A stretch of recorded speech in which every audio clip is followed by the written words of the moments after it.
Welcome to the OTP podcast, where we bring you uncensored and unfiltered football chat.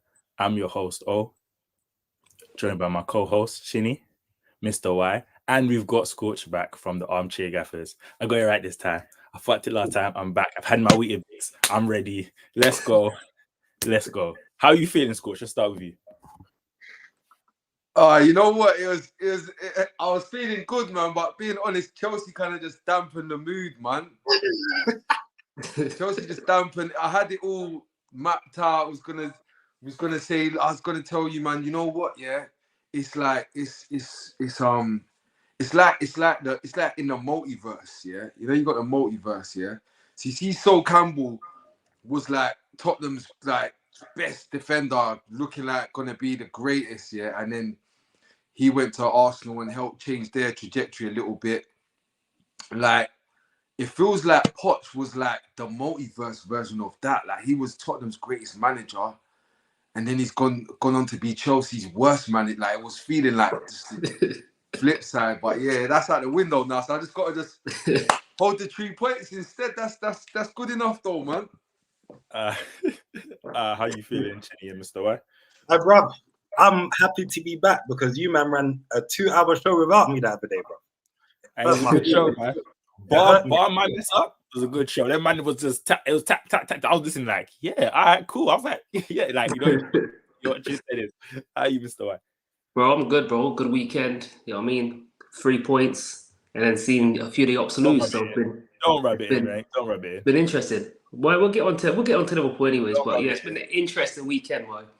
Controversy, everything. So, you know. How funny was it that they had Frank Lampard, like, talking about Chelsea players he managed? I was in stitches, you know. They're like, well, you've been managing for in the last, like, this amount of time. What do you think here? He looked so awkward, you know. He was thinking anybody but Chelsea. Don't let me talk about Chelsea. But no, it's good to have you all on. But let's just start with the first. Are you sure? Are you sure? Yeah. I was talking my shit. So obviously, I said Scorch there. Scorch came back. Obviously, he's happy. He's the happier one, but he's come back. I'm gonna let. Controversy strikes as Tottenham hit late winner against Liverpool, but that doesn't even tell you the whole story. Scorch, hit him. Where do you want to go with it? Where do you want to start? Is it karma? Is it the footballing god? Karma? Is it VAR? You know what I'm saying? I think just start with the game, and then we can talk about VAR and everything afterwards. But let's start with the game. I'll tell you what. Talking about the game. Talking about the game. Actual takeaways from the game. I got 2 main takeaways. My first takeaway was that before the red card, the first 20 minutes, I said, woof, this feels like the Prem. You know, like when you think of the Prem and in its finest moments, it felt like, yeah, this is a real, felt like two top sides going at it. That was the first thing. And it felt different. It felt different, a little bit different to before. There was that. And my other takeaway is after the first red card, and even the second red card, I just kept thinking Liverpool are a proper outfit. They are a proper outfit. Like, being honest, I started thinking, yeah, Liverpool are the real deal. Like, they are. Even though there's things that are not perfect, forget about is it perfect. The ship is straightened up, is facing the right way now, and not only is it facing the right way, there was little things about the project here. I call it a project. The little things about the project that I was starting to see, like little cracks and that, like, you know, when you see losses, that there's results that are happening and performances that are happening where you know that it's bigger than just like who's available, who's fit. It's a bit of like, we're not believing in the gaffer, or where some of us are tuned out, or some of us want to, whatever it is, there's some off the field-ish stuff. And I feel like at the minute, this thing is all synced, it's synced back up now. And it's, yeah. That's my 2 main takeaways. Well, that's what it took, fam. Because you know Liverpool like to play on emotion, bro. Everything around that club is based on emotion. Klopp rallies the troops. When bad things happen, your team tends to play well. It's fucking jarring. You see it with like Pep not being on the touchline and Klopp. They are very influential on getting the best out of their players emotionally and getting the crowd up. I think I agree with Scorchy there. I think it was one of them games where even though the points, the way my team played, I had to put my hands up to them, especially down to 9 men. And I felt like if that's how we're gonna play. I was impressed with my team. Like, I know the result went how it went, but how we played and how we rallied together and with 9 men and Klopp's little changes and whatnot. Because certain man on this chat always comes for Klopp and his subs. It's just basic subs. He says it's just the same positions. But names. Name names, bro. Name names, bro. What about you, Mr. White? No, Mr. White, it's you, obviously. But what I'm saying is, in all honesty, I think the way my team played, I agree with good. I think it clicked. I feel like this midfield, even though we're playing we're not playing a real like out and out number 6 and whatnot. I think and it was a very much like our strikers bailing us out. But in that game, I think we played well together. And there's some decisions I thought, why is he starting Matip, not Konate? But Matip was right up for it from the start. Like, it made sense in the game, innit? And I feel like I'm proud of my team, man. I feel this is the first game where I said this was a real good footballing game. One of the best games I watched in the first 20 or whatever. And my team was right up for it, even with the deficiencies we have in midfield and whatnot. And my team looked good. Tottenham looked good as well, and right until literally the last Matip kick, was literally the decider of the game. But even with 9 men, I still thought we could nick it. I thought Tottenham looked good until it went down to 9 men, and then I felt like they looked lost, and that was my biggest criticism for Tottenham on the day, because I feel like when you're playing against 9 men and you're going into that low block. And I've always said that's always the biggest problems for teams in the second season, and that would be the problem that maybe Tottenham encounter second half of the season or the beginning of next season, is when teams respect you and finally just sit back, and now you've got to sit there and find a way to unlock them. And when you lot did that, it didn't look like they were going to get a goal. It really didn't, until Matip slapped it in the back of his own net. It didn't look like. Bro. Just say Matip slapped his goal. That is calm. No, bro. I'm not even doing it to send shots, but I'm just keeping the legs, bro. I buck with you, bro. Like, I didn't see them scoring. I was just thinking, it's gonna pan out. Yeah, same. I thought we would nick it. I genuinely thought Núñez was gonna come on and nick it. Like, he was the person to play up front and just. I thought that 10 men, but when it went down to 9. You lot weren't really. There was no real threat being offered. It was like, just sit back. I'll be honest. I was in the group chat saying like, "Yo, like Tottenham, they have to win. It's embarrassing if they don't." Like, we was all talking about. I'd really agree with that. But I genuinely thought like we still look like the better team at 10 and at 9. I still think you guys were just goofing it. Scorch, don't you feel like you should put their foot? You should have your neck on their foot. Your foot on their neck when you're in that position. Like, they're 9 men. Same with Arsenal. I felt like the 2 games. I genuinely thought that Tottenham should have gone to Arsenal with the way that game panned out, the way things kind of fell in line with the injuries, etc., and the way you lot were playing on the day. I felt like you lot should have had your foot on both our necks. You know what is, Mr. White? I take in you lot's pod, so. I look at things sometimes from you lot's perspective, and you like to say context. Yeah. So when you kind of zoom out from, because if you look at it and say, okay, 60 minutes against 10 men, obviously that in itself is like, you forget about what the teams are. You expect whatever way the results normally to go, they lean the other way a little bit, innit? Yeah. Whoever's in, cool, and then. When you say X amount of time against 9 men, yeah, but the context here is Liverpool. Liverpool being a very good team, like legitly, they might be back to being a Champions League competing team. They might not be in the Champions League, but they might be that in reality. That's number 1, and then number 2 is you got to kind of look at the Tottenham project, like where it actually is. Like, it's 7 games in. These are new tests. Like, these are people playing their second game in the Tottenham Hotspur Stadium. Some of them are 19, some of them are 20, some of them are 22. These are the more experienced lot, the 22s and that. So I just think when you zoom out a bit and you look at it, you say, all right, you know what? It starts to become when the game goes into that chaos of you're playing against 10 organized men and then 9 organized men and 9 organized desperate men that are motivated and actually talented and actually extremely organized, it starts to become a thing of, you know what, result. Because like performance goes out the window. You're like, they're gonna look a certain way, and so are you. So it like I feel you in a sense of like you gotta maybe bring home the points, but I just mean like when I look at the game now, like when you lot were 10, when it went down to 10.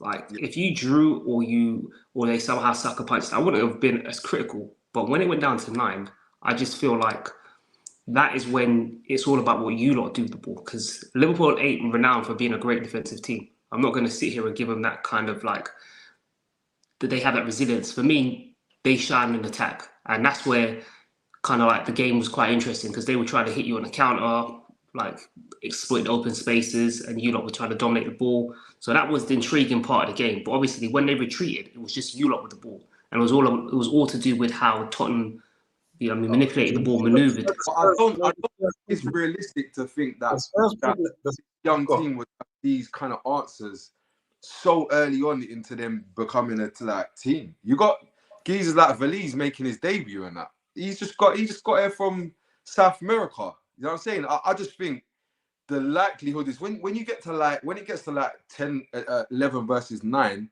it starts to become very results based. Me personally, if this was in his even second half of the season, not even second season, like most, because you said like sort of like Arsenal, innit? But you would expect that from Arteta in his 5th season. This is some man's 5th game. But did you go into that game? All right, so Scorch, what I want to know is, what was your expectations going into that game? Was it 2-2, Desmond 2-2? Yeah. So you didn't expect to go in that game and being able to bring it to us and win the game? What I expected, and not expected, I would more say hope, innit, being honest. Like, I thought that we would have the better of the midfield. We would probably take a lot more risk playing out than you lot would. Probably edge possession. But I thought that you lot would be much sharper in terms of like being able to turn possession into actual opportunities and probably make more of those opportunities than Tottenham. But like when you start to think a little bit of form, good momentum, crowds involved, up for it. 3rd game of the season at 3 home. points is you got the 3 points in the end, but I definitely feel like you like any team. I don't think even Wolves or any team comes and goes, oh, you know what? They actually go there thinking they could nick a point at playing Liverpool, and they think they know the battles will be won in the middle of the pitch. I think then if they're lucky enough, we've shown resilience and we've gone down. This is what, 3rd time going down 10 men quite early in the game. You see this going down thing and this being resilience. You see when you keep doing it, that's not resilience no more, fam. It's ill managed. Well, discipline. Well, I hear it, but if those are 3 of those red cards, if 2 gets rescinded and they say then it's resilience, isn't it? You know what you're doing, bro. You're putting yourself in a hole and then you're hustling to get yourself from minus. Back up it's football. And then be like, I'm a hustler. That's what you're telling me. I hear it. But it's football. You got to work. Obviously, we don't have a natural. I think something that Scorch said in the group before was tacklers. Get yourself a proper tackler. You might have this issue. But okay, we don't. We work with what we work with. Some of these challenges, I don't think they're not red cards in it. So when we get these red cards, they're not. Can we have a chat about that? Can we have a? Wait, are we saying the Curtis Jones thing weren't a red card? I don't think so. It's the smallest red card. Yes. You know what? I can't lie. Yeah. You could have broken. You know this. I'm not being biased. I don't think it's a red card. I didn't think it was a red as well. I think tomorrow and someone steps on your leg like that, you're getting up to the fight. Yeah, but that's not Bro, that doesn't matter because I'll try to fight for a lot less, bro. Man, never fighting for less in goals. So I- what do you want me to say to that? See this tackle, yeah. If his leg broke, would it have been a red? I hear what you're saying. I'm saying, okay, I'm not going on if it breaks or not. I'm saying I don't think it's No, a but yeah, but man, them jump in the air, fall down and break their leg. Like you jump for a No, head no, and no. break up their legs. Like, if no, but just humour me, like innit? Gomez's challenge could if he when your left back tackled Gomez the way he did, and if Gomez broke his leg, would that have been a card? Because he's made four contacts on his leg too. If you want to answer to the question, if Gomez's leg broke, I reckon he would have got a card. Yes. So what I'm saying to you is, I think they were and said yellow card. If Curtis Jones broke his leg, yeah. So when his ankle hyperextended inside of him, and his whole body weight was leaning on one. VAR would have said it's a red. Would you red? VAR would have said it's a red. What? This is what the actual bottom line is. Yeah, it's not about intent. It's over the ball, literally, as in it doesn't matter how it got over the ball. It's 6 studs above the ankle into the shin. It doesn't matter what he might have intended to give him a nice. But you know what's mad? It was reckless, but it wasn't a reckless challenge. He tried to control the ball and slipped one over it.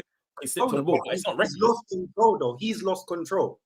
No, but he's trying to put his foot in front of it. He's gonna cross. Yeah, he tried, but it's not reckless though. It's not No, reckless. but he word is try though. He didn't. He tried and he fucked up. I hear it, but I'm hearing reckless challenge. He didn't. It wasn't a challenge. He didn't go in there to challenge. He wanted to control the ball, and his foot slipped over the ball. I can't lie. I think he's all techie, yeah, because I think like we all kick ball, right? So he's gone in for a challenge, and the way the ball's moved, moved his leg over the ball. That's why I think it's a bit. It's a real sticky one because usually, as soon as you go over that ball and then you hit the leg, you know, that's your problem now, bro. That's your problem. You fucked up. He could easily make the decision. Yeah, he could look at how the ball's moving and say, you know what, I'm gonna meet it. He could say, I'm gonna get my instep and meet it, and hopefully I'll come out with the ball. But he said, I'm going in 100% and seeing what I want. And we saw what happened. I've got a hypothetical question for you both then, Shinny and Scorch, yeah? I've got a hypothetical question. If my man went for that tackle, and he went in for a tackle and he slipped and he fell. And as he fell, his foot went over the ball. It's still a red card. Is that still a thing? The pitch is wet, it's rainy day. Bro, he slipped. Bro, if you do damage and you're out of control, whether the rain has made you lose control, whether the ball has made you lose control, the moment you lose control and you leave it in God's hands, bro, it's a red card, bro. Well, I just think it makes it a bit more stickier. I just think it's. All right, all I'm saying is, but you know what, Mr. White? Oh, I even hear what you're saying, yeah. I do hear what you're saying, yeah. But just if we zoom out a bit and just say that's not what happened. He was in control of his body. He made a miscalculation of what he was capable of doing and ended up with his foot, for whatever the reasons are. It wasn't slippery. It wasn't the rain. It was none of these. His foot slips. No, but you see his foot go over the ball. No, he attempted a challenge and his foot, under no pressure from anybody else, went over the ball. Doesn't matter. Just let me finish. I don't think he's challenged though. I genuinely feel like if you watch Curtis Jones, a lot of time he throws his body in front of the person, foot down, he foot on the ball, and he tries to control, puts his foot there, and he wins the challenge. He does that a lot. See me viewing it from the outside. I don't care what Curtis Jones. No, I hear you, but you're saying like he's gone in to challenge. He's not tried to challenge. He's tried to take control of the ball. For me, that's even worse because if he hasn't tried to challenge, I can't understand why your studs are in his shin. It's he's gone down on the ball, and it's what it is, yeah. For more reason why you're not in control of yourself. But it's I'll be real with you both, yeah. I think, like I said, I think it makes it more stickier. I've got no qualms with it being a red, but I could have happily seen it be yellow and not complained either. Because I just feel like the context of the situation makes it a bit more contentious. If someone does that to Saka on tomorrow, you're screaming red card. Bro, I've seen non-fouls. Bro, listen, I've seen man them dive and I scream penalties, bro. That makes no difference, bro. I'm just saying. I agree. I would say it's a yellow, but a red card. Okay, I get it. What? I'm not going to cry with it.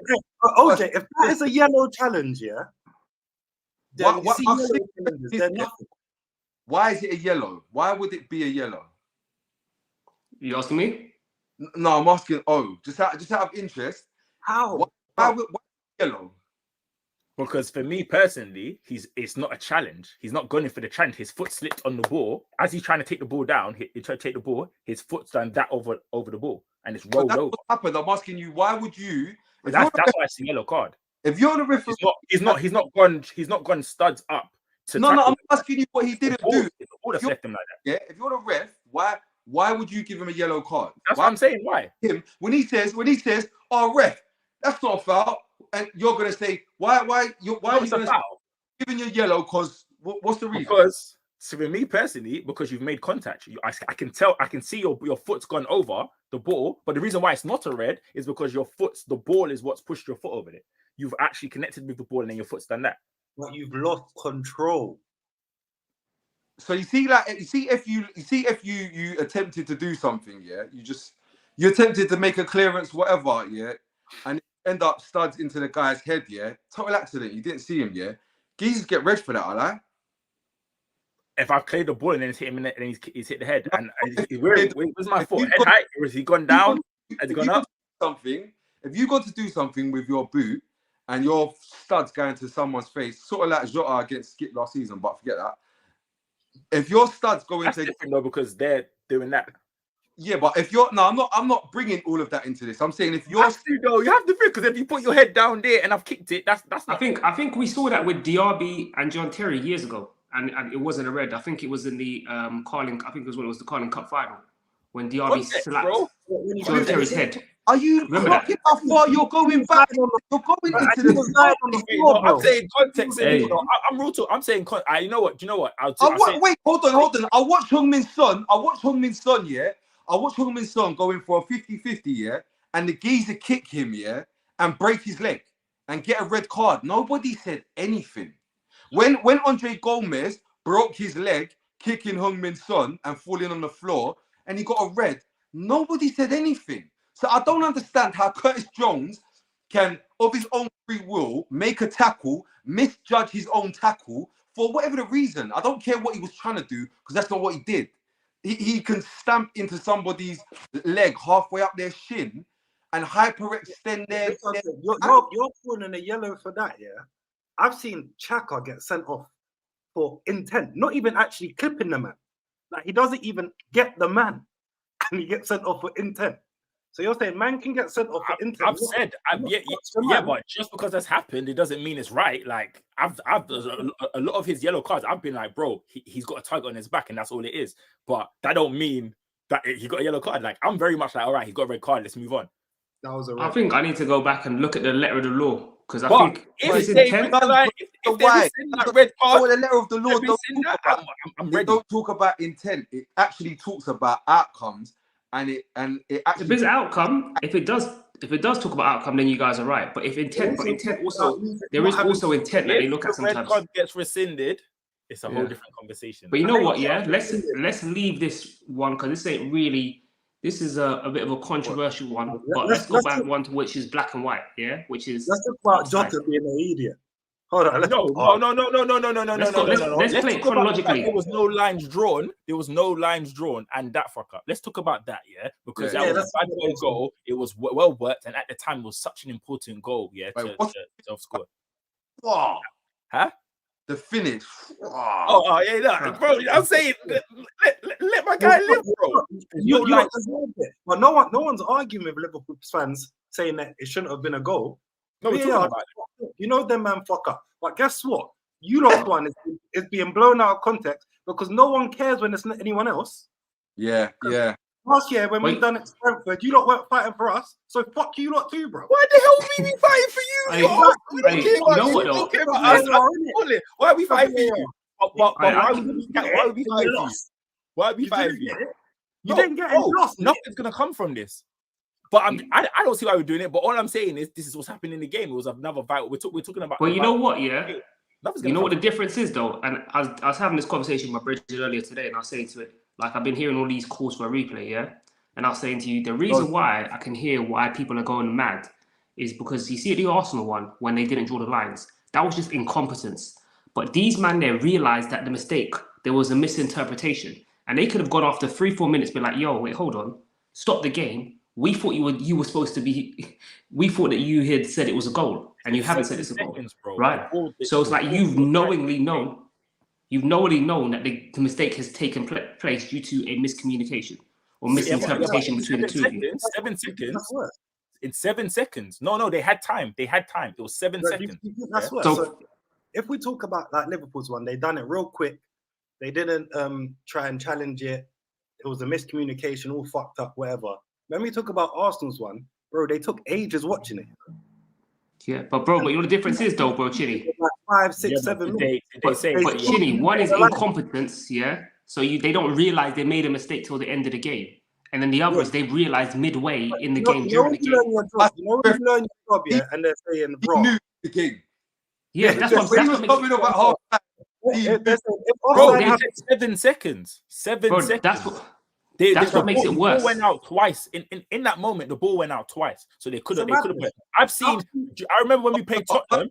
It starts, that's the end of it. No, wait. I remember when we played Tottenham. I can't remember what year it was. And Firmino, he said, remember when they said he handballed it and he didn't handball it, and then we went on to score and then they pulled it back. That was longer than 7 seconds. We scored the goal, celebrated, started playing, and then they pulled it back. But once the play resumes, that's it. That's how the rules are. But we went, scored. I hear it, but I know. Pulled it back. But you know what it is, yeah? It's the whole fact, yeah? If I'm talking to you, so let's say I'm talking to one of you, man, so I'm talking to Chini, and I say, yo, that's a goal, and he says it's no goal, right? If the game continues for 2-3 minutes, I should be there saying, yo, you need to stop this game because there's been a miscommunication. This never happened before. And that's what I'm talking about. That's where it's completely different. 100% different. 100% different. Because if that was, let's keep it 100. If that was my team, that was Scorch's team, I would be in arms. I'd be like, wait, hold on. You man I knew that there was a mistake had taken place. And me and you got our wires crossed. And I could have said something to you and I didn't. I've said. I disagree with you, Mr. Y. You know what? Do you know what it is? I look at it and I just think to myself, this is part of football. Like what I think the actual real protocol is that referees have made a mistake and this is the result of it. Like people like us talk about it, it becomes awareness becomes greater. The bigger the club, the more aware. Don't do it with my team. And what happens is, as a result of that, we'll be better next time. But for now, it's an L. But that's part of it. What it is 3 points are not important.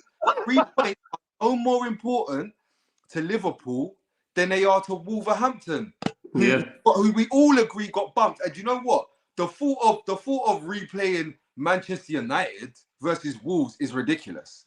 We know that. So let's not even. But you know what the difference is, though, Scorch? What I'm saying to you, the biggest difference, though, is that they have been incompetent and said no. They've looked at it and said no. They both have come to an agreement on that if no foul. But the other one of incompetence, though, because when I show you a still image of Onana throwing an overhand right and landing one, it's very. All it is. The bottom line is have you done your job to the highest of levels to where it hasn't impacted the final result of the game? And the answer is no. And this isn't going to be the first or the last. Guess what? This isn't the third or fourth or fifth game this season that VAR has impacted the results. So the bottom line is this 3 points is no more important. I understand you're saying this is new territory, and that's all it is. It's new territory. So now we got some new information that we can get some new protocol for. And I can't wait till you're on the other side of the conversation. You know, the most fucked up thing about the VAR thing is that the FA rejected to have the World Cup VAR introduced, which means man wouldn't need my man back in wherever the fuck he is because they play the image and you can see if the body's over the line, bro. Like, I don't really understand why man's doing it, drawing lines and doing rulers and that. What's the point in that, bro? We have computers. AI is the worst thing is you could see it with your eyes. That's what makes it even worse. I saw it in real time, and I told my brethren that's on. I said that is 100% on. As soon as I saw the replay, I said it's on. And then when they said it was off, I was like, bro, that's mad. All right, cool, whatever. And then obviously things start to emerge. I was like, my eyes weren't lying to me because you could see the run. I could see the run. Bro, the first thing, you see when I saw it, yeah, I said, oh yeah, that's onside. Like, I'm not even emotional about it. I'm saying, right, I'm gonna get a bit night, you know what I'm saying? But when the way they brushed past it, yeah, I thought, oh, like it must have been, you know, them ones, yeah, where when they've shown you the thing, yeah, you've maybe not been looking at the point when they cross over and the ball's released. Yeah, the timing. Like, yeah, like you're thinking he's gonna be like, it's so far, like he's gonna be a yard offside, but I said, bro, he's a yard onside. Like, yeah, they did rush it. You're right, though. It was quick. It was bang. Okay, cool. Move on. That's like Jedi mind tricks, bro. They try Jedi mind trick everybody, bro. They just said, yeah, next one. I had to go on Twitter. I was saying all the different lines. What saved me was that being Sports drew their lines and was like, no, it's onside. And I was like, I'm sure it's lines, bro. I know. And remember, I was on Twitter saying, did I miss it? Because I was watching like USA channel, whatever, watching it. So I was like, is it just the Americans that didn't draw the lines, or I'm just the group? I was like, yo, did they draw the lines? Because I didn't see nothing, bro. And then I was like, nah, there's no lines, bro. It was a skip. And then to add insult to injury, Son goes down the other end, few minutes and scores. That's what makes it worse, bro. I saw the finish. I was like, raw Arsenal-esque because he did it to us the previous week. Yeah, bro. Can't even chat shit, bro. And let's talk about your boy Jota.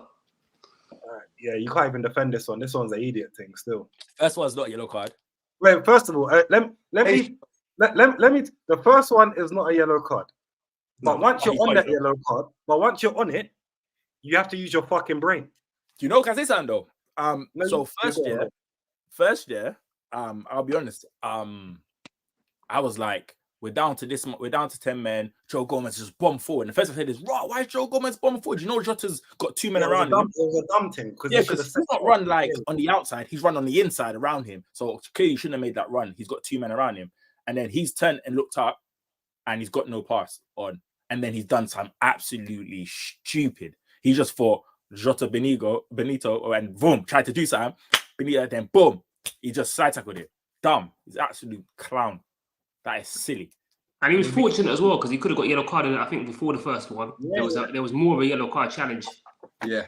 So, I'm not gonna lie, you're saying you got bumped, yeah, obviously because the actual first yellow wasn't a yellow, but he could have had a yellow. It's not a yellow. Football's football. Football's football. Yeah. You get that all the time. I'm not that fan that goes. I'll say it's not a yellow, but it's cool. You see that all this fight in the system right now that Liverpool's doing? Bro, I'm not even gonna lie. Ellen, move on. Let's go on. Move on to next game. About you man's like problems here. I just think about my own team, and it makes me drive myself crazy because I've seen a man get 2 yellows in the same run before the first one's even been given for my team, bro. So you see, like man's talking about this. I actually don't give a fuck, fam, because it's about time, innit, that everyone gets that. Nah, you know what? You guys got a chip on your shoulder, you know. Us fans got a chip on your shoulders, bro. Every minute, you know. Every minute. Listen, other players and other teams have had bad decisions go against you. You know that, right? If you went to that AA, if you went to like bad decision anonymous, yeah, other teams will be there as well, you know. Will be there. Tell me when you've seen a man get sent off. Just every minute. No, not I can't lie, yeah. I don't see it in general. I don't subscribe to that way of thinking, bro, because I feel like poor refereeing decisions, like whether it happens against us, it will happen to our next man, it will happen back to you. So for me, it's like the better the referee standard is, the better it is for all of us. True. But you know what? Everyone has to get theirs, innit? And you got yours this weekend. Bro, I'm all about moving on. Like I don't know why Liverpool's fighting it, bro. Try and get the red card rescinded, obviously. And if you don't work, you move on, bro. Like, no disrespect. I'm not with this long arguing and making things up. I don't really care, bro. The game's done. We're not going to get 3 points back. Move on. And in terms of the game, yeah, like you lot played well, obviously, with 10 men. And with 10 men, I thought you was going to win it. You went down to 9, and even with 10, actually. You see Alisson, yeah? You see without that Don, Tottenham could have put about 4 or 5 past you. Let me because that Don pulled off some madness saves. Bro, best goalkeeper in the world. I Had don't to feel be no one. beaten by that top bin's own goal because nothing else was going in, bro. Well, best keeper in the world by far, man. The You best, know what bro. though? Tottenham played well. I think Tottenham played well. I think Liverpool played well. I think it was a very good game until the red cards and whatnot. Tottenham got the 3 points in the end, but I would have been disappointed if I was a Tottenham fan, honestly, and walked away with just a point, knowing that it was just your game to take at the point. But we set up well. Klopp made some real good subs in. It was kind of like we forced your wingers to have to cross the ball in, and we was winning everything in the air. And obviously, it took Bambi legs to hit the ball in and score. The thing that I think is going to happen to Liverpool this year, whenever I've seen them play this year and they've played well for the few games, it's always high tempo. They play best when there's adversity and there's just loads going on and 100 miles per hour because they're likes of these men that just move at 100 miles per hour, Robertson flying, all of them things. You see when the game gets slowed down against teams, it's not working for you lot still. That's why the middle of the pitch is very, very like if you control the middle of the pitch and we don't get on the ball, attackers don't get on the ball, and we can't play at that, and you're just happy to pass the ball out and whatnot. That's what Tottenham did very well. They played their game, natural game, and I think we saw it as well at Wolves. They slowed us down and they kept the ball, and we didn't get a shot until like the 45th minute. And I think 100%. We want you to bring the game to us, and we bring the game to you. We want an exciting game of football, and that's when we nick in spaces and holes. But we talk about your wing backs, and I thought that your wing backs played very well. I wanted to touch on Destiny Adoji. I genuinely think I don't think I'm a deluded Tottenham fan. Like I overrate things more than they are. Like I genuinely think.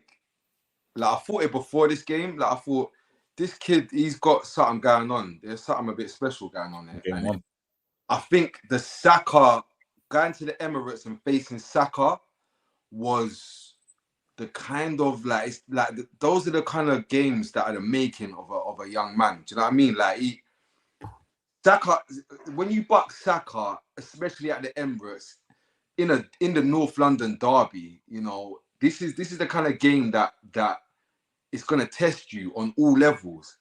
And I just feel like he kind of was like at ease with anything kind of coming his way in the game. I see Salah drifting onto the other side of the pitch. And that for me is telling. I think what he did well, personally for me, I think Salah had a good game. I think what he did well was he limited Salah. Salah still was able to put in some real dangerous passes in. Yeah. But you can't stop that. But I think his recovery, bar the tackle to get back on Joe Gomez, I think his recovery was quite good as well. And he forced Salah to have to keep cutting in, which usually he prefers to kind of left foot. But your centre backs always make sure they got a block in. But he did well. He did very well. I've got a quick question to you, man, quickly about Tottenham. Do you feel like with the two fixtures, Arsenal and Liverpool now, like the questions that everybody was talking about needed to be answered have been answered, or what's everyone's take on that? Just wanted to kind of... Not even just the two. They played United, and I know United are shit, but they bought them off the park. They played us, regardless of any injuries or whatever. They haven't won at the Emirates for however long, and they came away with a result. And then they played Liverpool and beat them. Whether there was too much in on the beat then, bro. Chill. Whether they've answered their questions it's not just about them individual games, because Spurs can go next week and lose. No, but I just mean the test, because you really see, even like last season, for instance, with Arsenal, when we would. It was Liverpool. Liverpool was like the litmus test, right? I think the beginning of the season is the best time to play big games. I think we got to rate their team a bit more, though. Yeah. Like. Shinny's hating on. I know Shinny's got that hate. I'd rather play these big games before everyone gets into stride, innit? No, I hear that, yeah, but I'm not a Spurs fan, yeah.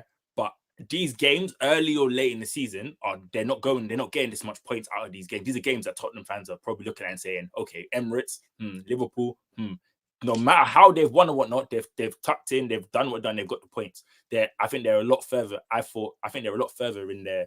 I think the project is looking well. they're a lot further than I thought it was. I thought it was a little bit behind on their thing. I thought the first 3 games, I was like, nah, I didn't really play nobody. They've played some top teams, and they don't remember. How much of the top teams are they gonna do you play week in, week out? Like you don't play that. You play like 12 games, so it's like 6 top teams in it. That's why they call the big 6 or whatever. So you play 12 games. Out of them other 12 games, them other games that I feel like I can see them winning those games comfortably, and to already take half of the points at the big games against the big teams. I'm like, I am rating Tottenham's team right now. If I'm a Tottenham fan, I'm sitting, I'm going, you know what? I see the project, I see what's going on. I'm happy with the points collected. You can only play who's in front of you, no matter if you go. After 7 games last year, how many points did they have? I don't know off the top of my head. Loads. Great. It's the same amount of points as this year. I'm telling you.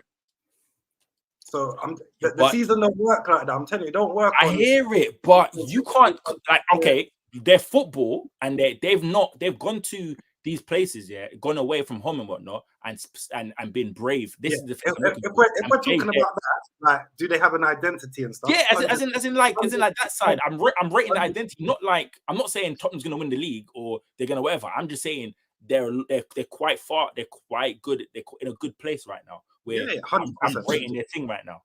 I can't lie to you. I don't like Tottenham like that, but I'm rating it. They're about 1 injury away from that not being a good thing, though. Basuma. One particular injury. No, not even Basuma. Maddison. You see, Maddison gets injured. That creativity is out the window. He goes missing in games for me, you know. Nah, bro. You see them through balls that he plays them over the. Oh, I can't lie to you. He goes missing for me. Basuma to me is their boy, you know. I think Maddison's good, yeah. Maddison's good, yeah. But for me personally, and obviously we all watch different footballing eyes. There's games I watch him and he goes missing, and then bam, he's done this great pass, and it's like everyone's rating the thing. I think he's a very good player. But don't you think Basuma's the key for stability in midfield? But in terms of creativity, which is I think what Chinny's kind of trying to point at is when you look at how Tottenham create chance, he's central to everything they do going forward. Right? So no, what is it? See, Basuma is an engine. He's a gearbox. He's a, you know what I'm saying? He's the head gasket. Now Maddison is like the wing mirror. Like, you need the wing mirrors. You need. Oh, come on! You don't rate this thing, bro. You need them. No, let's be real. If you didn't have the wing mirrors, you got to pull out dual carriageway. Can't see. It's like you're gonna need, but it's not the same as the head gasket, my boy. It's not the same. Sorry, quickly to Mr. Wide. You know what? I like, to your question, what I would say is that I think after seeing these first 7 games and the games against United, Liverpool, and Arsenal, I think all it is now Tottenham have moved on to like the next level of question. Like, certain questions have been answered. Like, is there an identity? Yes. Has he got player buy-in? Yes. Like, all of that, sweet. Can he get the results against the big boys? Yes. But now there's other questions like, can you do it when everyone rates you? I don't know where exactly in that space yet, car. You'll tell when we buck Aston Villa. If Aston Villa set up thinking they rate us, then we'll know that we're a rated team. Like, until everybody between starts looking at you that way, to me, it's Mr. White was saying about standing off you guys. Like, and then that, like, when we buck Sheffield, hardest game this season, bro.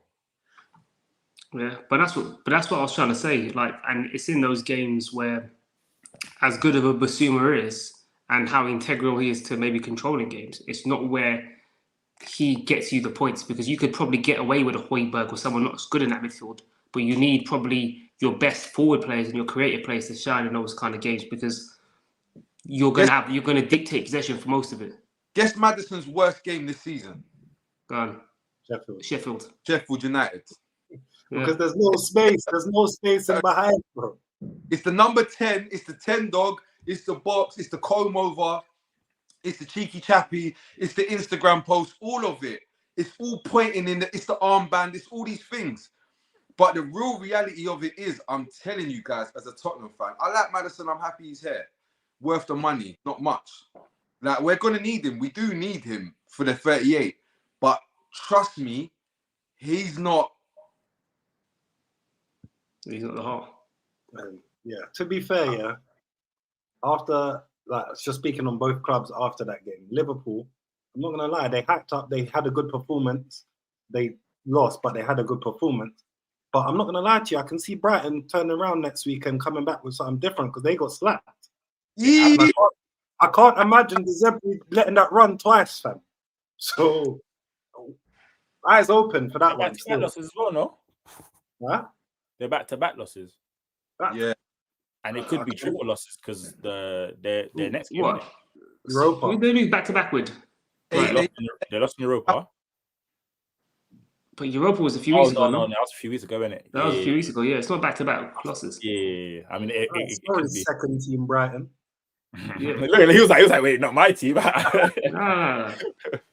Wait, I mean, it could be back-to-back. question, yeah. Like, I'm just gonna ask that. I'm not trying to make the podcast run too long in that, but are Liverpool better without Trent?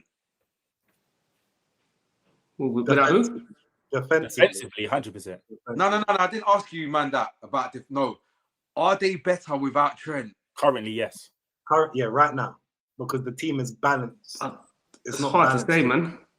It's hard to say for me because no. Currently, right now, yes.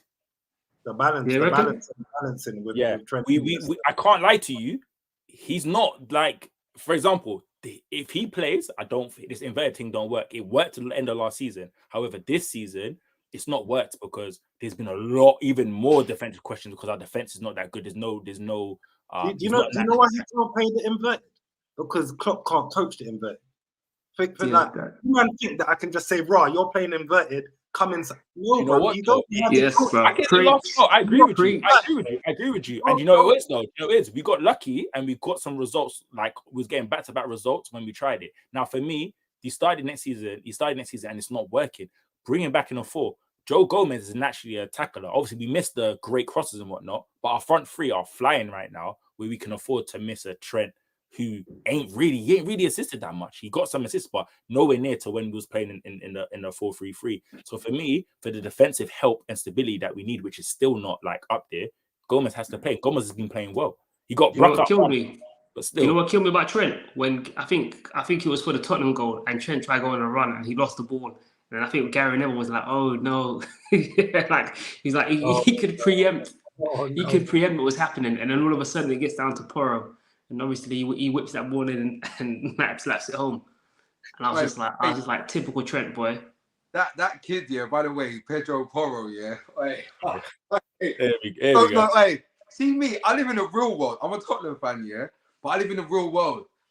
Geezers, we've got right midfielder, but he's like and when I say right midfielder, I mean RM, like, you know, like an RW. Right, RM, like, bro, this guy, bro, he's cutting through, yeah. Like he can't defend. He has he's got no idea what's going on. Do you remember when Arsenal had Sanya, but we had a Abue, and we used to bring a Abue on in front of Sanya because he couldn't defend?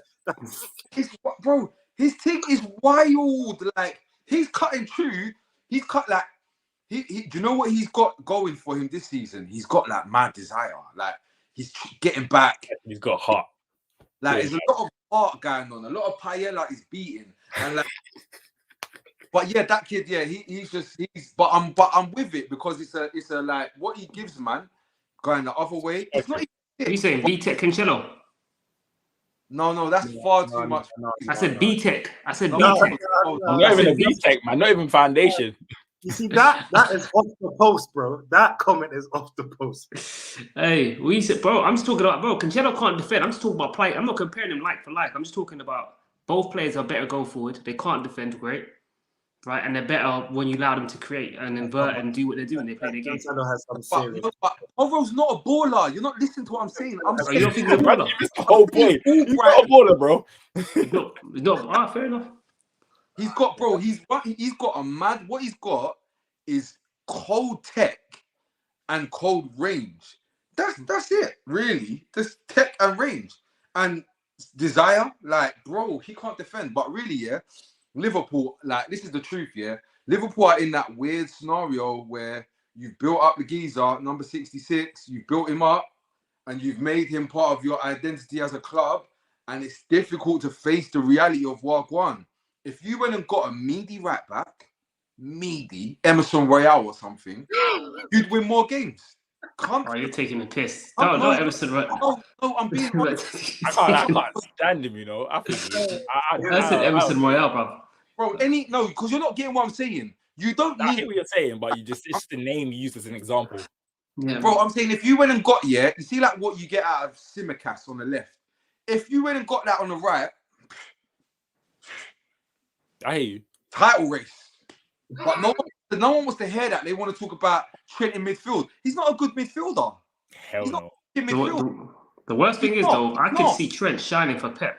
I could see if you went to a Pep team, you'd do bits. I just don't think Pep's one in a million, son. I've seen Sergio Roberto doing things. I think he'd even do well for us. I ain't even gonna sit here in front. Jeffren doing things. Pep, innit? Pedro, I've seen Pedro and Sterling are the prime examples. Inside the Pep team, them boys, they give you 15, 20 a season, one-touch tap-ins off the ball, they appear. And in the mix of all of that, in the mix of 12 one-touch finishes, where they touch good form when they're in a good team, they actually do something about 5 times a season, just of opportunity of their team having a ball. But then when you zoom out and you put Pedro at Lazio, and you put Pedro without Pedro at Chelsea, it just looks different. When you look at Sterling at Liverpool and you look at Sterling at Chelsea, it's nothing. Even Sterling Pellegrini, it's nothing like Sterling and Pep. But you know what it is? It's the modern day footballer. They're system players. They're not ballers like back in the day. They're system players. You put them in the right structure, and they'll shine. But if you leave them to kind of play, you'll see the holes. Let's talk about a team now with system though. Let's talk about a team with some system. Don't worry. You saying light work of Bournemouth this weekend? Yeah, man. Worried in our last week, bro. I'll let Chini start this month. You away, bro. I know you've been waiting. I saw the lineup come out. I wasn't happy to see Eddie on it, but Eddie's been doing his little workhorse thing, but he's moving a bit catty for the goals, and he ain't getting the goals to go with his workhorse stuff. But we controlled that game from start to finish. Raya was doing left centre back. We had Zinchenko up in the midfield creating the box. The tactics were like Bournemouth couldn't have fell into the trap any more than they did. It was so stupid. We even let Havertz get a penalty, bro. Man are just giving out freebies and that.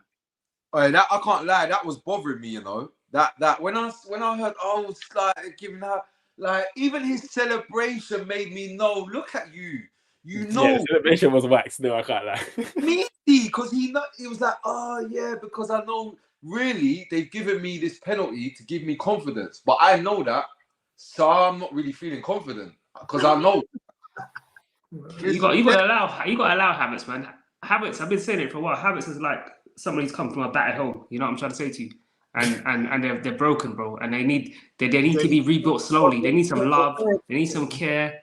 They need some consideration. Because he needs some G. He needs. What do you say? He needs some GA. Well, he does, bro. He does. But you can just see, like I said it, and that was my biggest gripe. I think we spoke about it on the last episode. I feel like with Havertz, he's a broken player. We've signed somebody that we need to build up. And you can see from that penalty, like everybody around the club are aware of it. And it's been an issue for us. But hopefully, if he can find some confidence, he can. It was cute. The game was a good game. Raya does his thing. And this whole Raya Ramsdale debate is a bit mad because, yeah, Ramsdale's a good shot stopper. But you see when Raya's in goal, bro, I'm not going to lie to you. I've been watching the last 3 games. I just feel so at ease, bro. Like, I like Ramsdale, but when I watch Raya, I just feel chill. When he has the ball, when he don't have the ball, I just feel good. So for me, the debate is kind of like, Ramsdale can still play games because he's still a good keeper, but Raya does his thing, man. He calms the whole team down. I think he's more of what Arteta wanted. Ben White in another game. Saka does what Saka does. And overall, it was a pretty easy and composed performance. Zinchenko would never have an easier game again. Yeah. You know what? I did rate though. I did rate the way Rice defeated whatever had him coming off in the North London derby, he sorted that out back in the side. Less intense game, you know what I mean? I was trying so hard not to laugh, you know.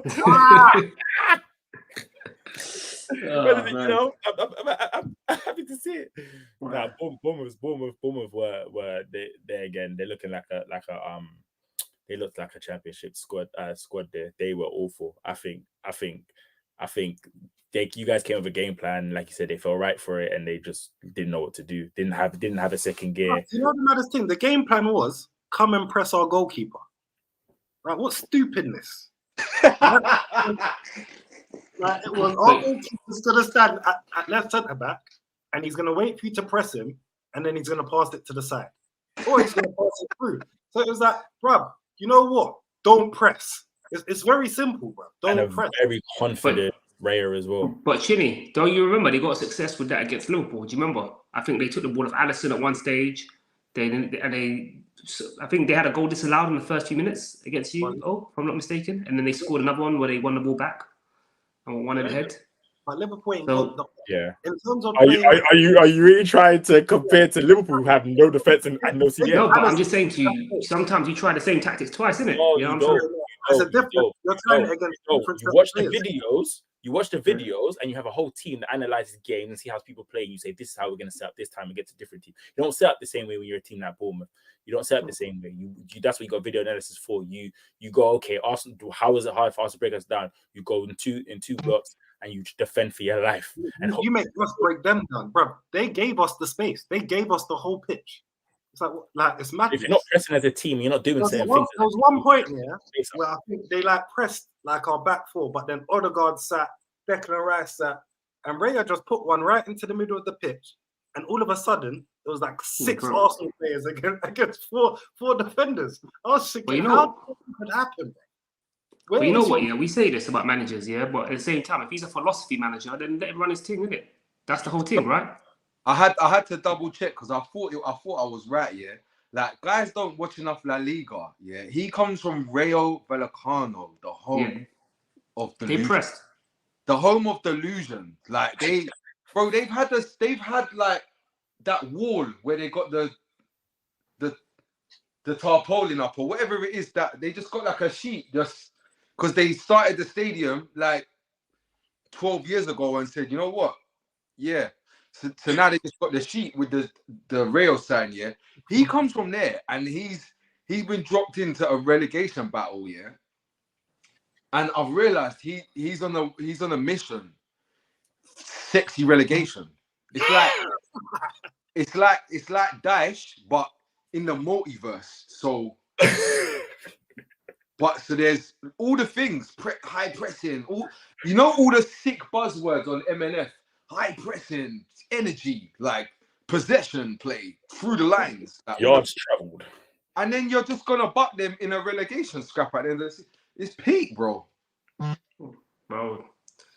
Yeah, bro. To be fair, like they try to think, and I respect it. I always say it depends, innit? And we'll see how it plays out. Because sometimes you try to Daesh football, and we've seen it recently with Everton, who get 2 wins and then they go back and then they get smacked by Luton. First team to lose to Luton. So you got to try and build some sort of pattern of play in your team, right? Whether it's delusional, whether it's gonna work in the short term or not, that remains to be seen, especially against the big boys. But they tried against Liverpool. They had relative success for a short period. Yeah, because if that's your philosophy, that's your philosophy. You die on your sword.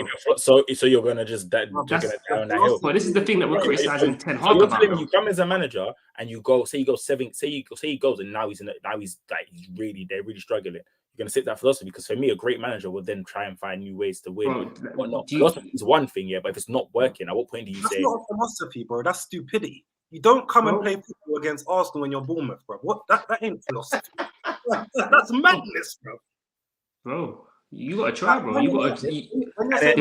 And then your only reference is it almost worked at Liverpool, like, bro. But then the whole point with the philosophy, though, you know what makes me laugh, though, when you're looking at philosophy and you look at football, if you're always changing, you're messing around with your tactics, you never stick to anything, then it's almost like your philosophy doesn't hold any weight.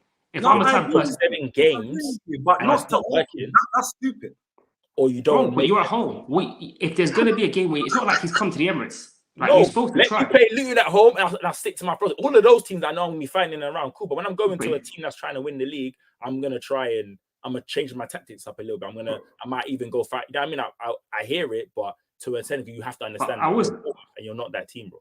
But I think that's also how you establish it. I think we saw it even like, all right, whoever, like Pep Guardiola is the best example of it. But you saw him in his first season get smacked by Everton. I think it was 4 when Lukaku put bare goals past him, right? There are issues that come with it, but it depends on what you want from your manager and how you want him to build a team. Yeah, and you saw the same thing. And if you beat us 4-0, 5-0, but Klopp had to make some adjustments. And you're basing it on a different level as well. So yeah, that's what I was going with. Like Pep and fucking Ten Hag, they've got to do it because of the teams that they manage. Bournemouth, he is under no obligation to put that philosophy on against Arsenal at home. If he would have went even Conte, his owners would have said, "Cool, bro, cool." Yeah, but Conte, Mourinho, these type of players, they change their systems to certain games. But they're not philosophy managers. They're pragmatic managers. In general, and the level of football, what you expect to do, what you're expecting for this is to challenge. So in general, you're looking at now a manager who knows he's going to be up for the fight, and he's playing a team like Arsenal, who's trying to win the league, and you don't try and change something, or it's not working right now, and you think, you just don't try nothing. You're gonna just die on your hill all season. But that's like me saying Fulham. The flip side is though, and I'm fully with you. Like I'm fully with Chinny in that.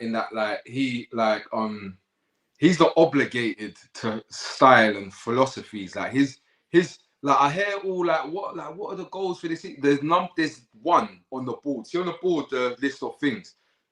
In bold is don't get relegated. Yeah, that's don't get relegated. Phase 1, phase 2, phase 3. Every phase is don't get relegated. Kick ball, don't get relegated. In the transfer window, don't get relegated. If we don't get relegated, don't get relegated. It's all don't get relegated.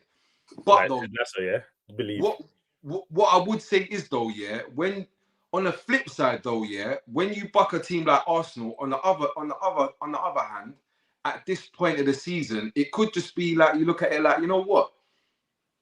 We got our philosophy. This is what I think is going to work out for us in the long term. Like, i.e., I'm going to get 40 points like this. Mm-hmm. So it's a free hit.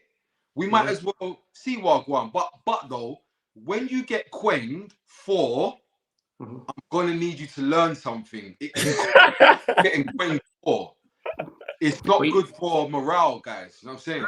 Well, you know what? Yeah, I saw Fulham earlier this season, against City, where they went to City and actually played ball. They didn't just sit there for the whole thing and defend for their lives. They played. They're at a different level, bro. I think so. I think it's Fulham. No, but I'm talking about Fulham did the same thing last year coming up from the Championship. They played ball, right? The first game of the season against Liverpool, right? They stuck it on you, right? Last season. Oh, you remember that game?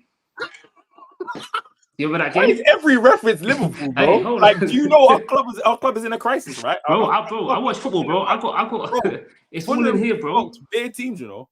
Yeah, but I'm just talking about first game of the season from Championship. So I'm saying the manager has his way of trying to do things. What I'm trying to say. He drew, but they dominated the game, right? They drew. All right, cool. So but they dominated my team. Please make sure you have the correct. Okay, but that was a fantastic result for them, no? You were saying that, yeah. Another game we missed a penny and everything. Don't throw my team in there too, unless you're stats, bro. Don't pretend like you were in that game anyway. But let's digress anyways, yeah. But you try your thing there anyways, and you build your thing. And I think there's 2 different ways of doing it. If you want the dice route, then you go the dice route, and he might hold out somehow, but then he might get smacked up somehow. But if you want to go down the philosophy route and try to play decent football and try and get 40 points that way, when you play the big boys, you might get humbled. But you take things away from it. If Ange went to Arsenal or Liverpool and got an L, right, and he did that all the way through his career playing football. He did that in Australia, right? He did that in Japan. Battle team take away from -4 goal difference at the end of the season in case they get relegated on goal difference. Bro. Chidi, talk to them, please. What is he? If he goes down by -4 goal difference, and it's because he let Arsenal smack them 4-0 because you went to play football, bro. But that's the game, isn't it? I think your principles are your principles, isn't it? That's the way I look at it. My principles are my principles. If I want to coach something, if I want to do something, I'll do it in my way, and I'll make the team an embodiment of me. That's the way I look at it. I can kind of give you the benefit of the doubt, though, Mr. Y, because of the games they've played. Like I'm looking at it now. West Ham was their first game; they got a point. Liverpool, obviously, they started off peppering us. Tottenham, obviously, they lost 2-0. Brentford, they drew 2-2. Chelsea, they drew 0-0, obviously, to their Chelsea. They lost 3-1 to Bournemouth. They lost 3-1 to Brighton and then 4-0. Can't lie, though, they are leaking goals, though. Yeah, they are leaking goals. But then it will be interesting to see how they do against the other half of teams. When you look at the Forests, the Lutons, and those are the games where they're expected to pick up the points. I totally agree with you on the philosophy thing. I think that he should do the philosophy thing. I just don't think he should do it against Arsenal. But can I ask you a question then? So they paid 1-1 against West Ham. They would have said, okay, we learned something. That they paid 3-1. They would have been like, okay, cool, we can try something. They tried it against Spurs at home. It didn't work. Yeah. They tried it away at home again against Brentford. It didn't work. It didn't work. But they got a goal 2-2. They tried that Chelsea 0-0. By the way, Brentford are shit. Safe. They tried Brighton, then smoked them. Then Arsenal smoked them. At any point in them games, do you think it started to say, okay, maybe we need to make you can try this. I feel like you know what my argument with that would be. You get a new manager because you'll just be like, his philosophy not working for us. So you wouldn't give him time and say, okay, something's not working. I'm saying to you, say philosophy, die on your heel. I'm saying to you, that's for the owners to make. I'm just saying to you, like, you bring in somebody who plays like De Zerbi. Yeah? Okay, if you was the owners right now, I'm not investing in them like that. No. But come on. But we're all footballing people. You're the owner, and this is your results, yeah. And you're talking, and he's telling you exactly what you're saying. It's a long project philosophy. Are you saying he's got another game, 2 games to get sacked? Or of course he's got, bro. Of course he's got. Or are you saying something needs to change? Of course he's got games, bro. It's too early on, and he's played teams that are all expected to finish higher up on the table. At what point are you giving him? Are you giving him the whole half of us? If the results stay died like this, are you giving the whole half of the season? You wait to see how sustainable it is. You wait until maybe November, see how sustainable it is. Currently, would you say it's sustainable? Right now, against the other opponents. Above them. Pardon? Luton's above them, and they've got one more game. They've got one more game in hand. Cool. We'll see, bro. The league's a long season, bro. I'm just saying in general. The league's a long season, bro. Listen. When we didn't beat Tottenham, I was pissed, but I was like, you know what? I had people saying our title done. I was like, yo, just relax. You never know what happens in football. Like, let things be. So I'm like, you've got context into everything, and you're looking at it right now. You look at results. You're talking about philosophy. He needs time, bro. He needs time. He just 100%. But when you look at it, you see when you're banging your girl, yeah, and you're doing your thing under your philosophy, yeah, but then it's not working for you. Do you keep that philosophy because it's what you know, or do you try a new thing? Well, it's interesting because I'll give you. Let's go to in terms of like we've kind of deviated from topics, but let's go to De Zerbi. Yeah, De Zerbi went to the Emirates and did his thing, smacked us up. Yeah, cool. But then his same thing that he done got him smacked up. Was it 6-1 against Villa the other day? So it depends, right? What are you going to tell him? Are you going to tell him now to change everything that he does? You might make him make tweaks. Minor tweaks. I genuinely feel like you're making a comparison to a different caliber, a different level, a different. No, but I'm saying to you, when he came, I'm saying to you, for De Zerbi to come to the Emirates. You're talking about they've been smacked 3-4-0 3 times this season. But how often does he get smacked? And he's actually he's been smacked. Bro, he's been smacked this season a few times. You got smacked. But can I say something though? They're in a whole different world now, as well. Cool.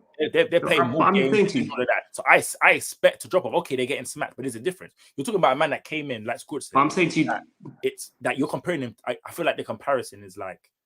But essentially, principles are principles, and the type of people you bring in, the type of people, it's different scales of the spectrum, right? There's people up here, and there's people up here, down there. Sorry.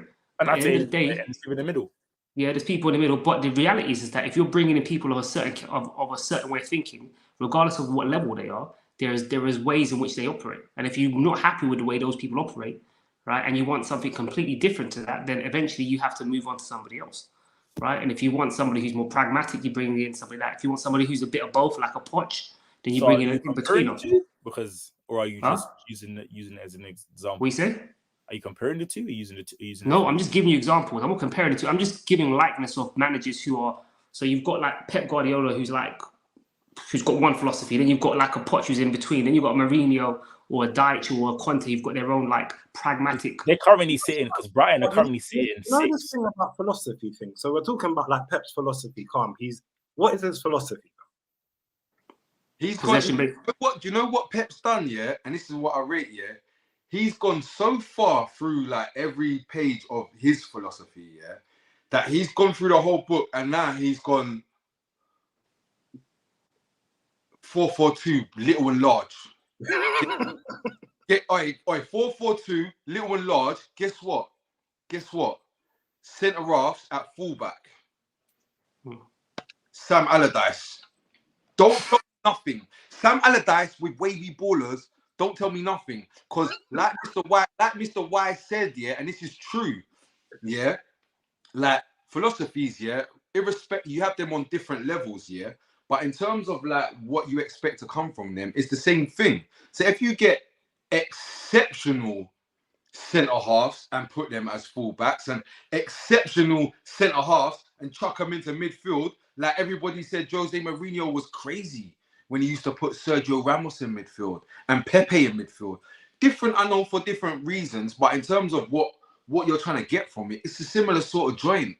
Really, I know. Like we will look at like what the defenders do, when City have got the ball, because the reality is City have the ball majority of the time. But the real reason why he does it is for when City don't have the ball. So when they lose the ball, the guys that they do have available in those areas of the pitch can actually do something about it, not get moved to, like the Cancelos of this world. But anyway, like it's the same thing. Like he's gone all the way through his philosophies till he's just got to the end of it and is like, all right, I'm going to try something new. But the thing he's trying is it's not really new. It's new to him. Yeah, that was it. Oh, by the way, as well, Bournemouth, I hope you get relegated now. You know why? Because you lucked your way into a good manager. You lucked your way into the new Eddie Howe, yeah? And that's Gary O'Neill. He's the guy. He's messed. You had him and you went and they let him go. Spanish broad and you messed up. Because now she's cut and she's back in. She's gonna cut. She's gonna go pick up like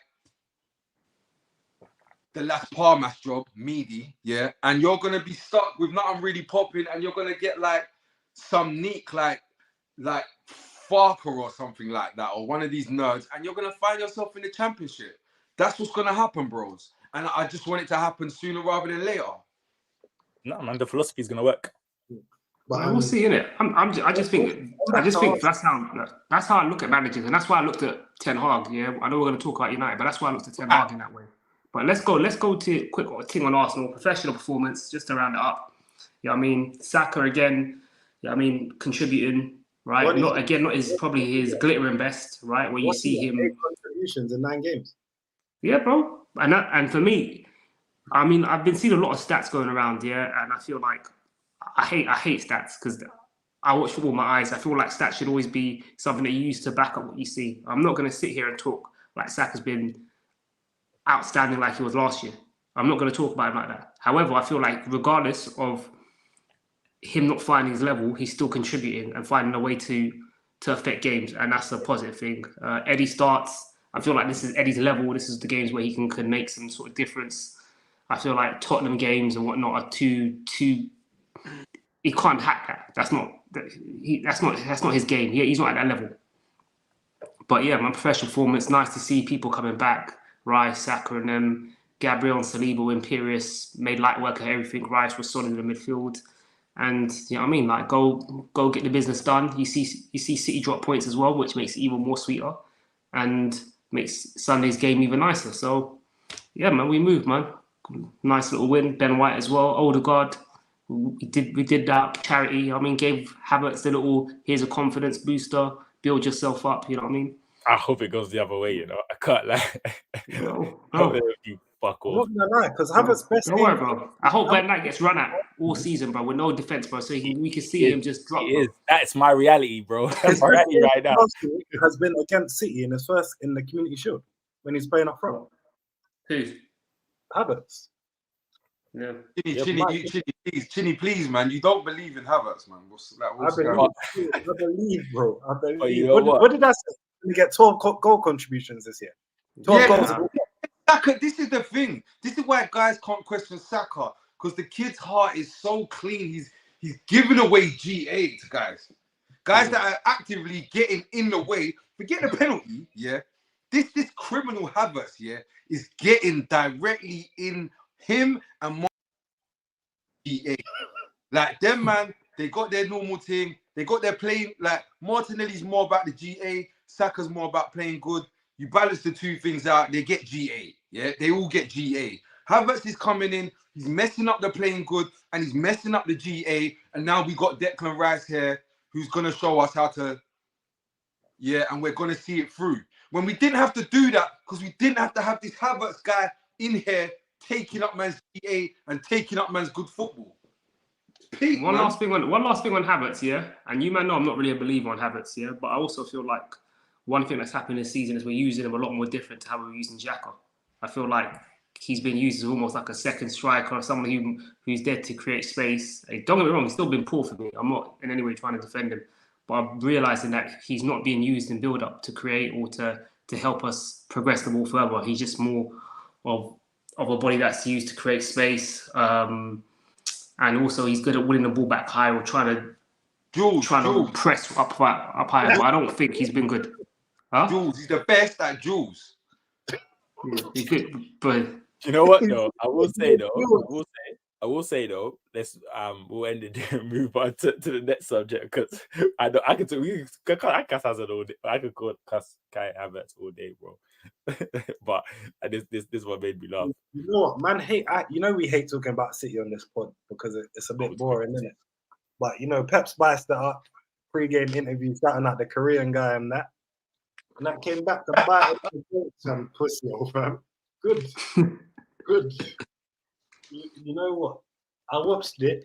Well, I was in and out of it because obviously I was watching the Arsenal game. But Man City without Rodri, yeah, you see that control that they get when they lose the ball or when they have the ball, and he knows when to pass it forward, to say, you know what, we don't need to go forward this time. I'm going to go sideways. I'm going to go back. We're going to keep it ticking over, and I'm going to run the game. They ain't got that right now. And it's looking a bit mad still. But they still should have won the game, innit, because they have enough. But it was looking a bit mad in terms of transitions. And any player with pace against Man City right now to eat them transitions, because you're playing with 4 centre-backs, Walker and 3 centre-backs, 3 other centre-backs that ain't really got that super recovery pace. That Neto was tearing Ake a new one. And it's like, bruv, if you keep doing this without the Rodri just snapping up before that player becomes available, it's all over, bro. I don't know how many times I saw Neto tear apart Ake in that game. Bro, I remember Scorch's slander on Rodri's name the other day still, so I'm kind of intrigued to hear Scorch's thoughts on Rodri, because first of all, I don't really. Didn't we have this argument the other day when we was talking about is Rodri the best in the group chat? Best DM. I don't rate him as much as everyone else rates him. I know that he keeps the ball ticking nicely and he can mash stuff up, but can he do that everywhere else? I don't. Yeah, but that's not the argument though. It's rating him within the system of what he is. If we're talking like overall ballers, then I get that whole argument. But if you talk about what he is to City and how important he is to their system, then he's probably one of the key players of that system. My problem is that all the other best DMs can go into City's system as well, but he can't come out of City's system. Yeah, that don't make that to me important at Man City. That don't make you world class. But you know what though? But you know why I feel that's the thing? Because I've been.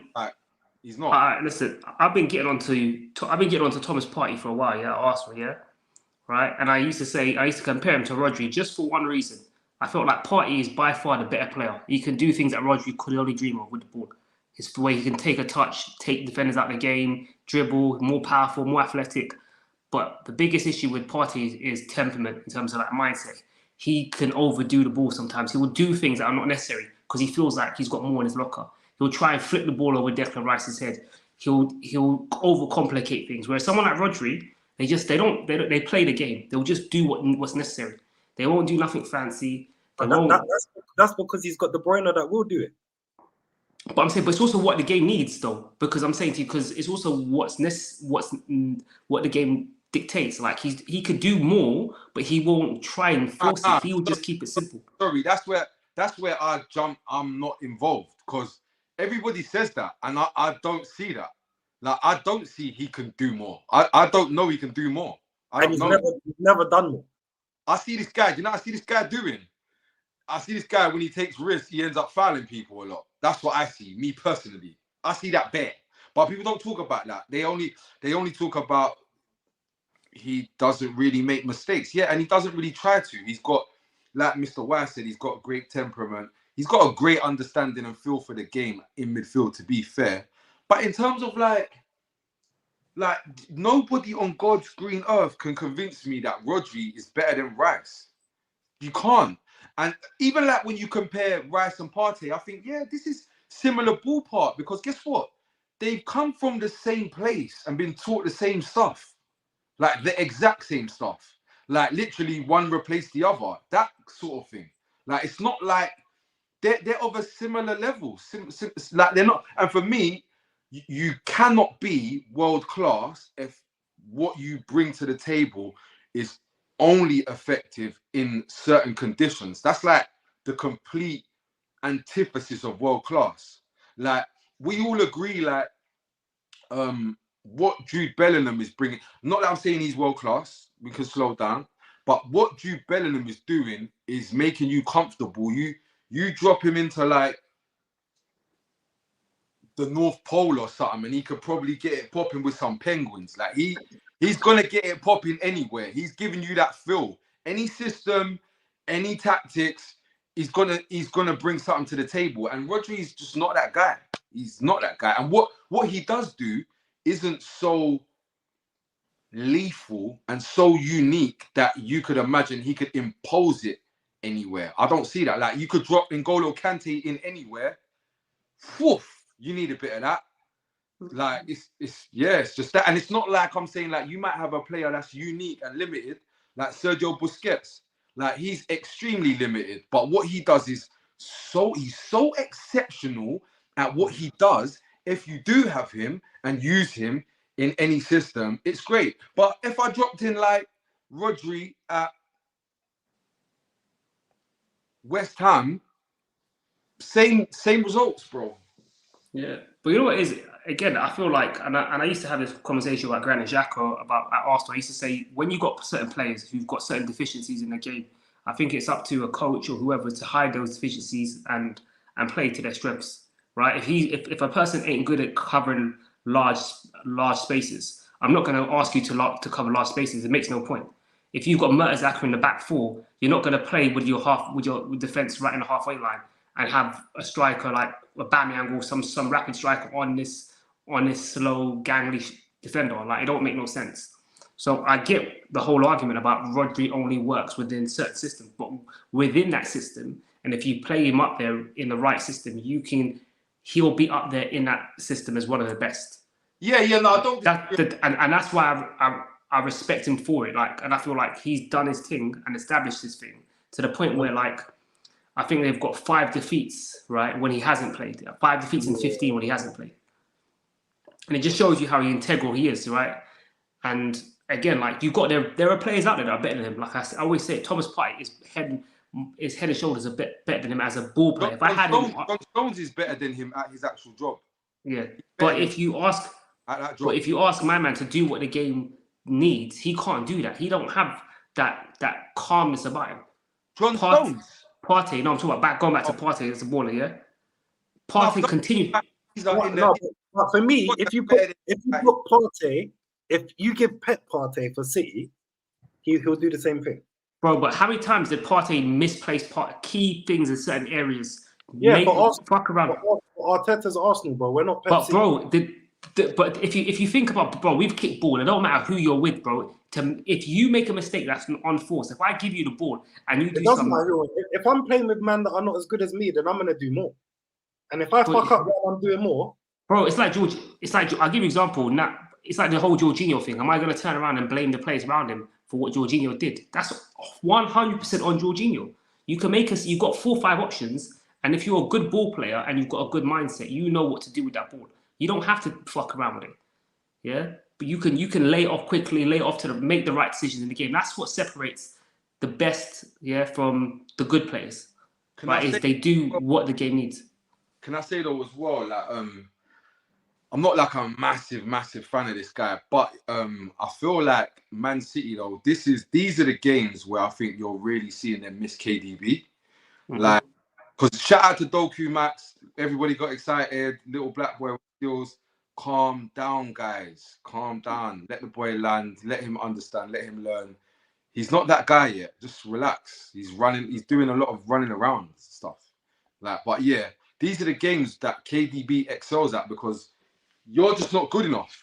That's the actual bottom line. That you're just not good enough. And Haaland's also not good enough, but it doesn't matter because he's lethal. And when you combine KDB utilizing that weapon over there, it just is where it is. But when you remove KDB from the mix, Haaland starts to look like, like there's like a complex, like, it's the Premier League, like, so you safe, like you got to break in the vault, yeah. Like when you got KDB, yeah, he's like got the thing on the ear and the twisting the thing, trying to get the combination and drill it, all complex stuff. Remove KDB and like Haaland just looks like somebody just headbutting the thing, trying to break in. Like it's not. It's and I've been saying it, and people looking at me mad. I've been saying, like, and I'm not saying he's the better striker, but he might be. But he's definitely the better player. Alvarez is so 100%. Far past him as a player. When did Alvarez learn how to take a free kick, man? That came out of nowhere, bro. The funny thing is, I saw him take one like 2 weeks ago. And I think he smashed it against the bar or the post. And I was like, "Oh, you got was it?" And this has been my whole thing. I remember I came on this pod and I said, I can't, if football give Haaland a Ballon d'Or, I'm done with football because it's disgusting. Because for me, he is the best finisher in world football, but he's by no means the best footballer in world football. Like it's best striker. Best. I wouldn't even call it the best striker. I'd just say he's the best finisher because the best striker also, like when we grew up, strikers did more than just score. There was dribble, there was link up. There's so much more that you can do as a striker. They were players. Right. Yeah, he's just the best finisher. I said it before. He's a souped up Inzaghi. He's what Inzaghi would be on steroids, and you put him into fucking Captain America's little capsule when he comes out wedge. That's what Haaland is. Yeah, souped up and everything.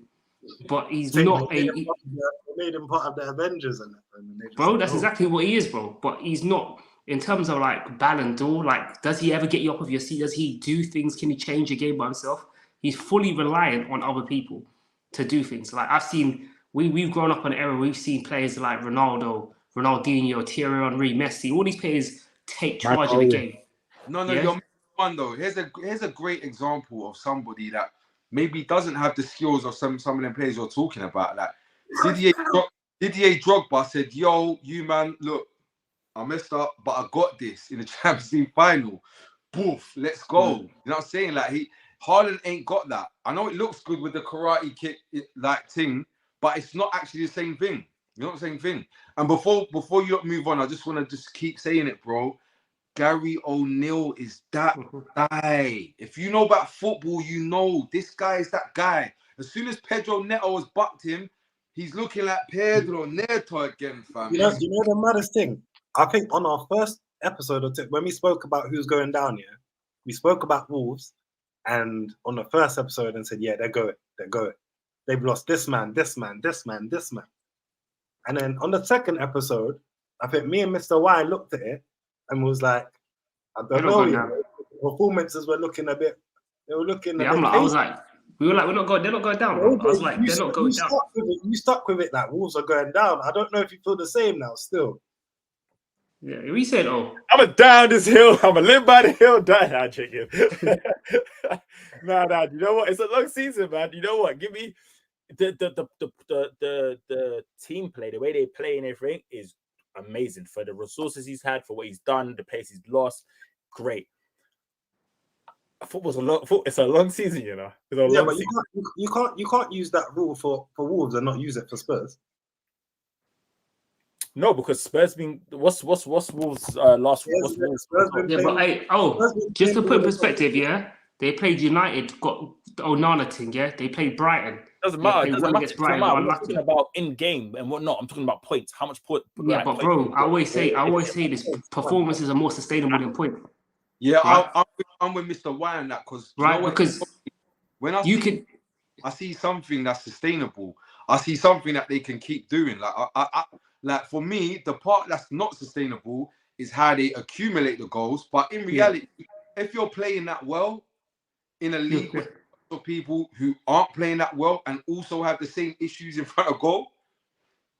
And this will be a good segue to the next topic, yeah? Because when you look at performances, that's the same thing that we beat United with, right? With Ten Hag, right? It's performances.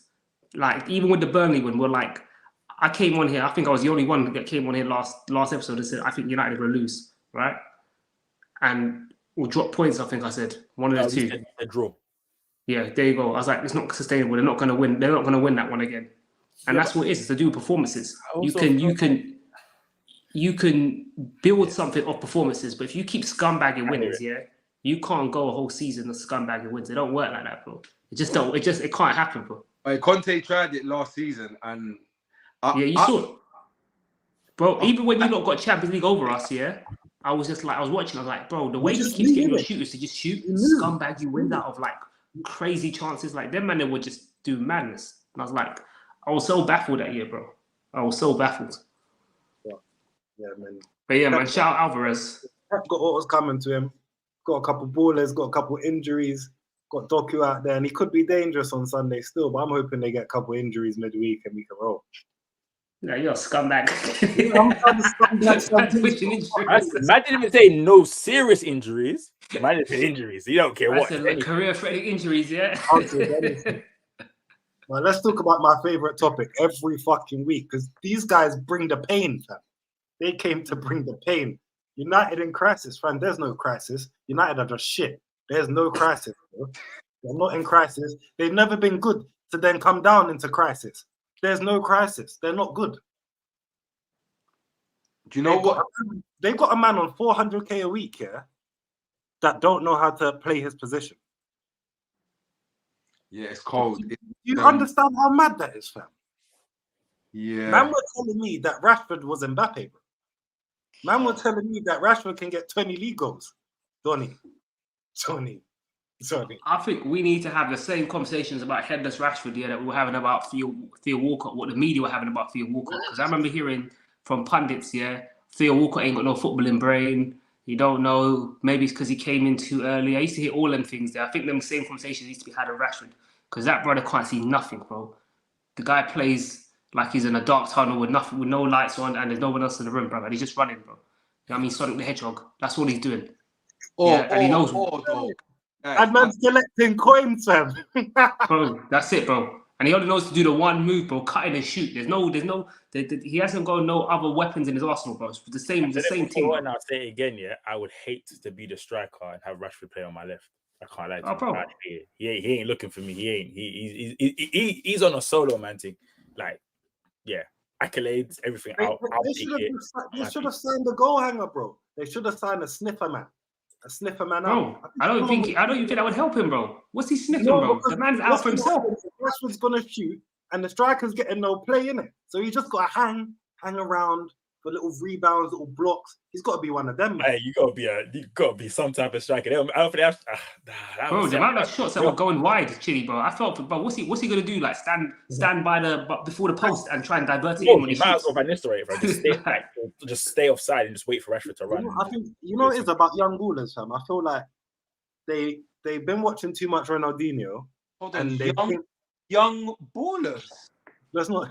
No, growing up obviously he's not young anymore, but that generation, you grow up and you're watching Ronaldinho and you're trying to emulate his thing, innit?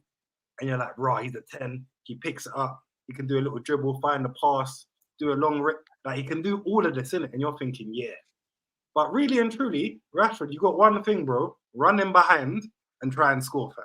Don't come to the ball, run away from the fucking ball. You know that when Gareth Bale realised that he didn't need the ball at his feet, he could just go. Because he was that, even though he was good with the ball at his feet, he realised, bro, I can just go. Because you man are... You know what? You know what it's like, yeah? I'll tell you exactly what Rashford plays like, yeah? Because Rashford plays football like a video game, yeah? In the sense of like, you might play FIFA, yeah? You remember when the El Tornado was like the big thing on FIFA? And you can just abuse a glitch.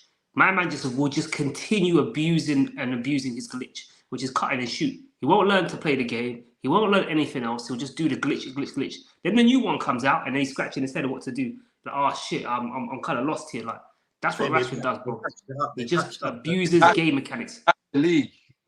Huh? They patched it up, bro. They patched it. They patched the league and he's finished, bro. He's finished, bro. And he's bro, you know what I'm saying? He can't compute. Do you know what I want to say? Like, I can speak on this particular thing. Cause I feel like I've seen it. I feel like I'm seeing stuff that I recognize from in my own club, and I just think Rashford has on-off seasons, yeah, season on, season off, and that reflects managers in, managers out, and this to me is indicative of. I could be wrong, but it just seems to me like when things aren't patterned off the field, so whether that's on the training pitch or in the club or however it goes, yeah. Rashford plays like this. This is nothing new. To me, this forget. I'm not really looking at Rashford because I kind of ain't really got any doubt that if a new manager comes in tomorrow, all of this will change. He suddenly could see the other person on the football pitch standing right in front of him in the area of the pitch he's looking at, which is the goal. I think he'd see him. I think at the minute it's maybe I could just be wrong. This is wild speculation. But I was saying like early on in the season, like when they were playing Rashford up top, because remember the whole thing was we're not playing Rashford up top anymore. You get me? Sancho false nine. Like if we're gonna play someone out of position, like because we don't have that focal figure, we're gonna try Sancho false nine. He had an excellent preseason. Not excellent, that's a push. He had a decent preseason, promising. And then the season starts, and A, we're being pragmatic. B, we're not doing what we did in preseason. And C, we've ended up in a space where we're playing Rashford out of position after we said we're not going to do that, and we practiced not doing it. And we're drawing out my black mate from London with all the drip and got all the cool brethren. You're drawing him out. And if you just zoom out a little bit and say, raw, maybe young black boys ain't really feeling man dissing other young black boys. And we're here now. Might need to change. Not because he don't know tactics. He's not because he's incompetent. None of that. Because he didn't read the room. He didn't read the room, bro. And now you see the dons that aren't invested in that sort of thing, just like the normal football bods that like tactics and these sorts of things and buy-in. You know that where you look for that one. Has he got buy-in? But buy out, because they just been doing this stuff in pre-season, and you said to them bare things and onto their case when they're 5 minutes late. All of this stuff, and you ain't really got a plan, mate. Because I could see Amrabat at left back. So Mason Mount isn't that good, and he's making Casemiro look worse. So maybe everybody's just going to think about themselves. Everyone's going to look after themselves with their performances, and what you get across 11 people is a little percentage drop that in the Premier League it can't run, bro. This ain't La Liga, bro. This ain't Serie A, bro. It's the Premier League, bro. Respectfully, I'd have to disagree though, because I feel like Marcus Rashford's always been like, you know what I mean, like Ray Charles and them, but man's never been able to see players on the pitch, bro. Man's never been able to find his players, bro. I'll keep it 100. I've never seen ever in his game where he's been a player that can pick out passes. I was seeing clips on the timeline today from 2-3 years ago where Cavani's making a nice run and the guy runs into a blind alley, bro. Like 3-on-1. Sorry to cut you, yeah, but do you know what? I really, really disagree. Because I don't know if you lot watched the games the other day, the internationals. Did you see him passing for England? Seeing nice little... Did you see the passing? He was linking up with guys But it's easier when it's slower though. International football is slower though, isn't it? Say that again. International football is a bit slow, isn't it? Like it's harder to do things at 100 miles an hour, isn't it? No, but not against Scotland. That's a bit more Prem champion style. You know what I mean? Even Casemiro, bro, like aka Nathan Shelley from you know what I mean? Like he's doing nothing out here, bro. Like he's been horrible this season. Without Mount, with Mount, man's been doing nothing. Legs look gone. Donny's playing number 8, but playing number 6, bro. Because he's getting a couple goals, so he's like, like I'm doing a couple things. But big man, you're not defending your own goal. Bro, he's on his own adventure. Man's out here thinking, you know what? Yeah, I've been CDM all my life. Yeah, I'm about to do Cruz role and Modric role. I'm about to expand my horizons. I'm gonna play around myself. I'm gonna see what I can do with my career.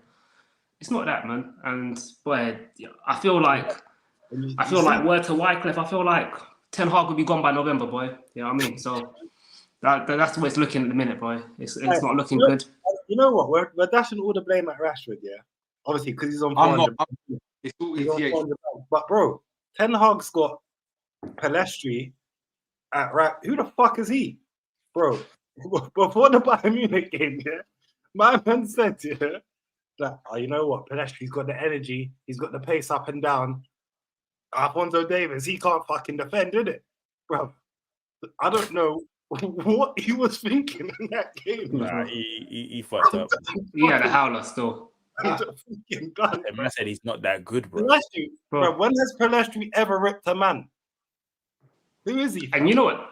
That's what comes back to haunt Ten Hag, bro. Man's got a big mouth, yeah, and he's got nothing to back it up. That's what's haunting him. Like he's talking smack, and he's talking like he's that guy. Like he's gonna coach him. You know what I mean? He's gonna take him to battle, and they're gonna win. You know what I mean? The Battle of Troy. And these men are laying down. You know what I mean? First, like, you know what I mean? They run into people and they're just laying down straight away. You can go to big games with Casemiro, who's on his way out smoking fags, and Lindelof behind him, bro. Lindelof. By the way, is top 7 cowards to ever play in the Premier League. That's a coward. Then you sign Tottenham reject left back. And Man United are going on like he's the best thing since sliced bread. He's a good Tinny. He's a good. This is the. Bro, he can't even say it with straight face, you know? Yeah, he can't. He's a good. Hey, would you take him back, Scorcher? Sorry. Would you take him back? Who Regulon? No, I'm cool. No, I'm cool. But what it is, is that this is the problem. This is when you zoom out and you're like, he's a good fit. I don't know what that means, but you see over there, he's making sense. He's a good fit, so I don't know what that means exactly. You know what? It sounds like when you break up with a gal and you're saying it's not you, it's me, bro. That's how you sound. Like you sounded like you're just giving her the talk. Like there's too much going on. There's too much going on. They got fucking Varane has never been the best centre back out of the centre backs pairings that he's been in, but they're treating him like he's some kind of leader. And he's the guy that come up. He's not that guy, bro. He's always been the next. He's the backup, bro. He's the backup. Like the next one. He's the backup, bro. Next to the leader. Whoever's next to him is running the show, and he extends his legs a bit. Man's doing press conferences saying that United can win the Champions League. Did they see what Bayern Munich did to them that other day? He needs to be led. He's not a leader. He needs someone to hold his hand. He had Ramos holding his hand at Madrid. He doesn't need to be led by Martinez either, because he ain't butchering shit. He is Romero. He's Romero. He's Romero. He is exactly the same as Romero. Palace was good. They Tottenham catching strays for no reason. Palace was good though. No. I'm not saying he's shit. I'm just saying he's not the guy that they thought he was. You don't really want Romero leading the team, because I'm gonna keep it so real with you, man. Yeah, Romero's the vice captain, yeah, but Mickey Van der Ven leads the team. He don't have the brain or that know-how in game situations to deal with things. He's just a good footballer, but he's round. Yeah. You know what it is? You know what it is? He will say, "Wow, why you not making my man bad us up, man? Hold on, let me bam." And also it's that mixed in with a little bit of see centre halves. They look at the game like this. Look, Yeah, like this, yeah. So these are the lines from he's a bit got this going on. Like, oh, if I and then like reverse it in there, break line. Like his mind is like that. But what that doesn't really sound like is like the guy that should be leading things. And Lisandro, guess what? He's behind that guy. It's for Argentina, so that. That's true, you know. But let's not take away from Palace, though. Let's not take away from Palace. That goal. Going back to the game, let's not take away the from technique Palace. on Anderson's volley. Talk about it. No, listen, I'm not even gonna blame Onana for that one, innit? Because it was a I don't know, maybe he should have saved it still, it came down the middle. But I'm not gonna Anderson would save it. Yeah, he would. I'm not gonna totally blame him and say, you know what, that goal was your fault. You can't compare, man, to the best goalkeeper in the world. Hey, drop me a 5 on that, oh. I gave you some. I gave Liverpool a shout out still. But you see, Onana, yeah, he ain't added. What did they buy him for? 60 mil? No, 40, bro. 40. 43. Don't get me, bro. I'm not even speaking on this subject. He is not adding anything more to this team than De Gea had given them last year.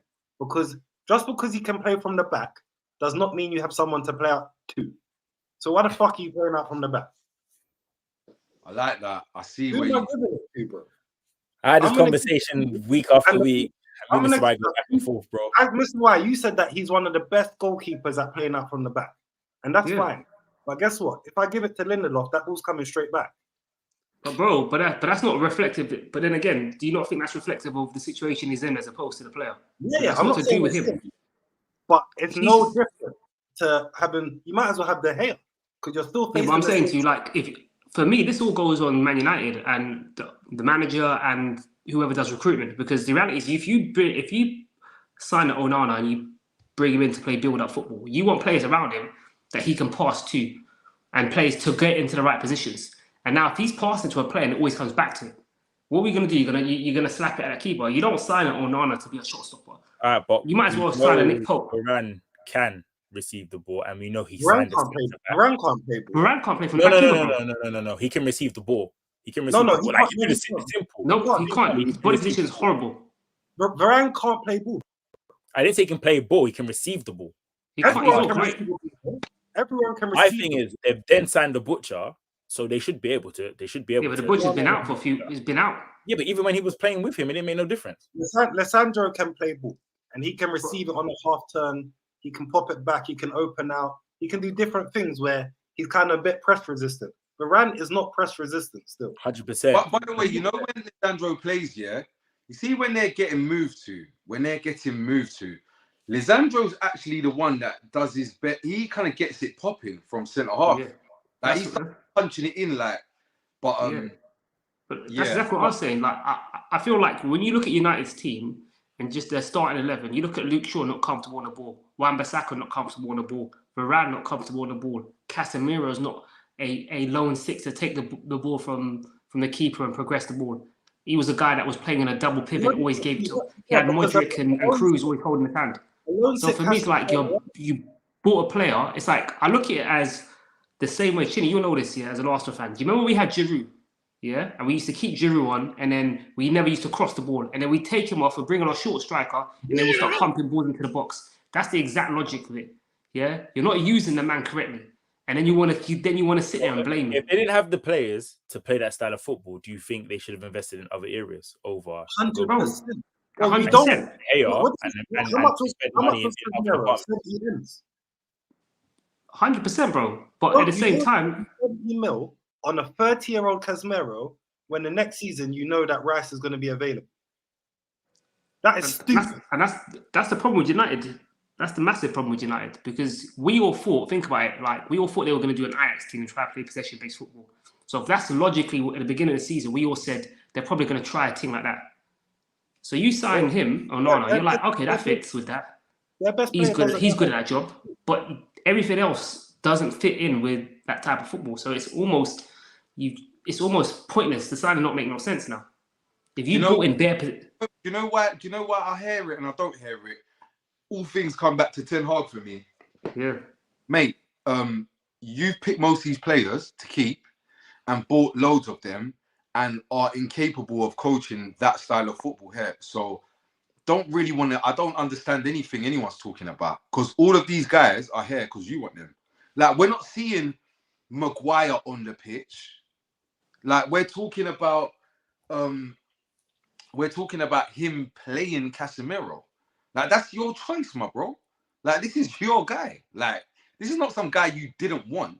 This is a guy you did want. Like the players the other players as well, the youth that's in the team, they're about because he wanted them. Like I think you got to start looking at the coach and his inability to coach what we perceive to be brand of football. But bear in mind, he's coming from Ajax with a defined brand of football. He might not have even. How about this one? He might not have even had a choice in the type of football he was coaching at Ajax. But no one stops to think about that. He didn't pick the formation. That's a real shout still. But you know what it is, yeah. I also look at. I agree. I've been screaming, yo. The man's got this, and with the style of the players we have, bro. I've been screaming it. That's not an excuse, bro.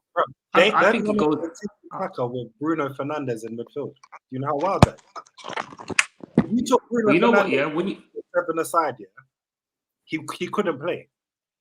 But you know what? Though, when you look at it, when you take a step back and you look at and you deep everything, like.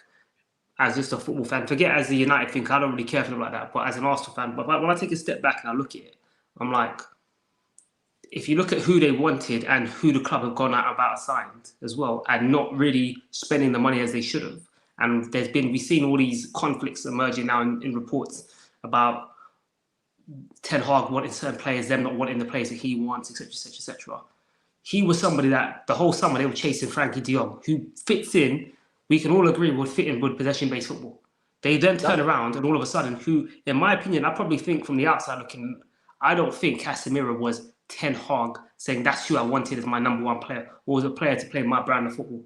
I think they were like, oh, we can get Casemiro. Would you be happy? Would you take him because we can't get Frankie? Cool. But I don't think they've done and gone out and signed players that fit the type of style that he wants to play. He's still culpable for the stuff he's done on pitch. Because he's made some stinky decisions. Why I got to argue with you here, my bro. Because number one, that's not the real world. Like your number one target. This is not. I'm not talking about number one target. I'm talking about profiles. I'm not even talking about Frankie. I'm just talking about profiles.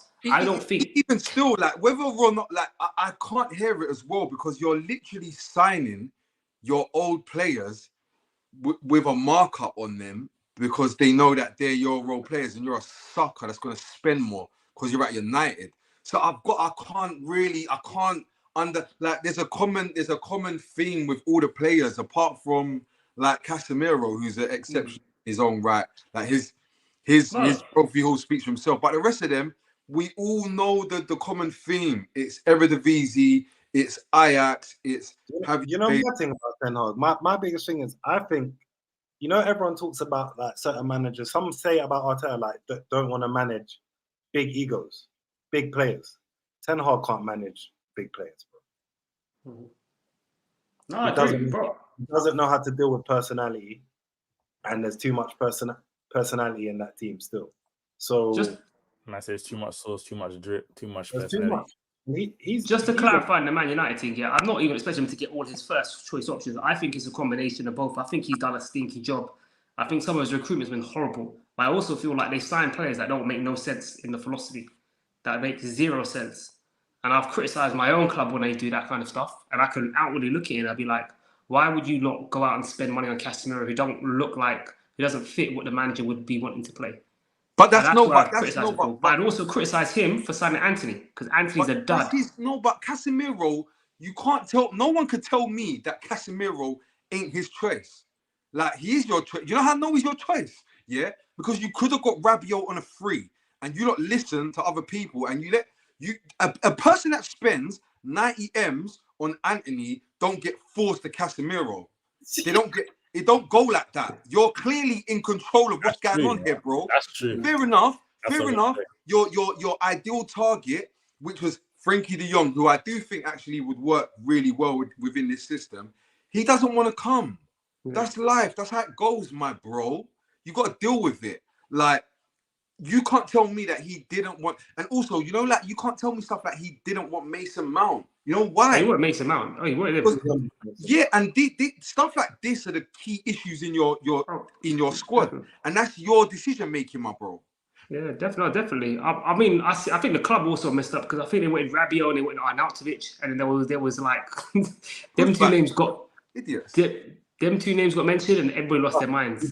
When you're in United's position, you don't go out and sign Højlund. Yeah, definitely not. What you hope, like, you go out and sign someone that scores goals now, because Kane. If you're looking at United's team and you've watched them over the years and you think, yeah, you know what, Rashford's going to guarantee me 20 goals next year, and then you fucking lost your mind, bro. So you go out and sign Højlund, who's part injured, never banged more than 15 goals in a season, and you think he's coming to United to play 2-3 times a week and do a thing.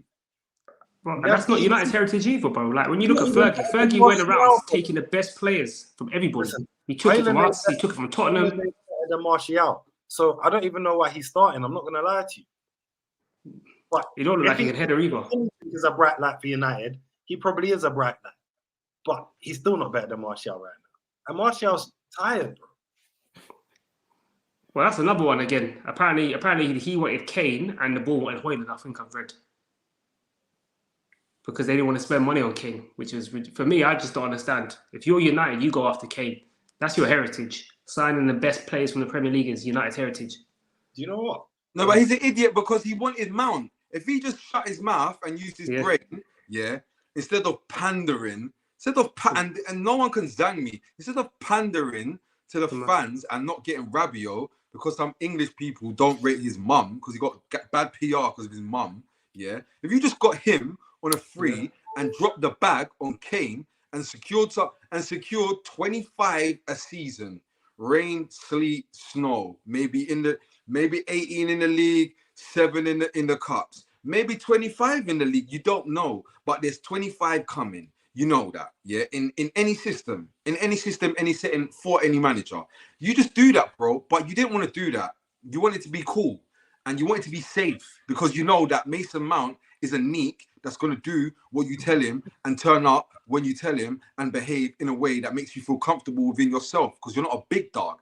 That's the truth. That's why we're here. That's why we're here, bro. That's why we're here, bro. That's why Rashford is upset. That's why Sancho's not saying sorry. Because you know what Sancho's thinking? He's thinking, I've been here. I've done this. I know what kind of guy you are. And you're not built for this. So you know what I'm going to do? I'm going to wait it out on 350 a week and see the next geezer and say, yo, I don't know what my man was on. What time we training, mate?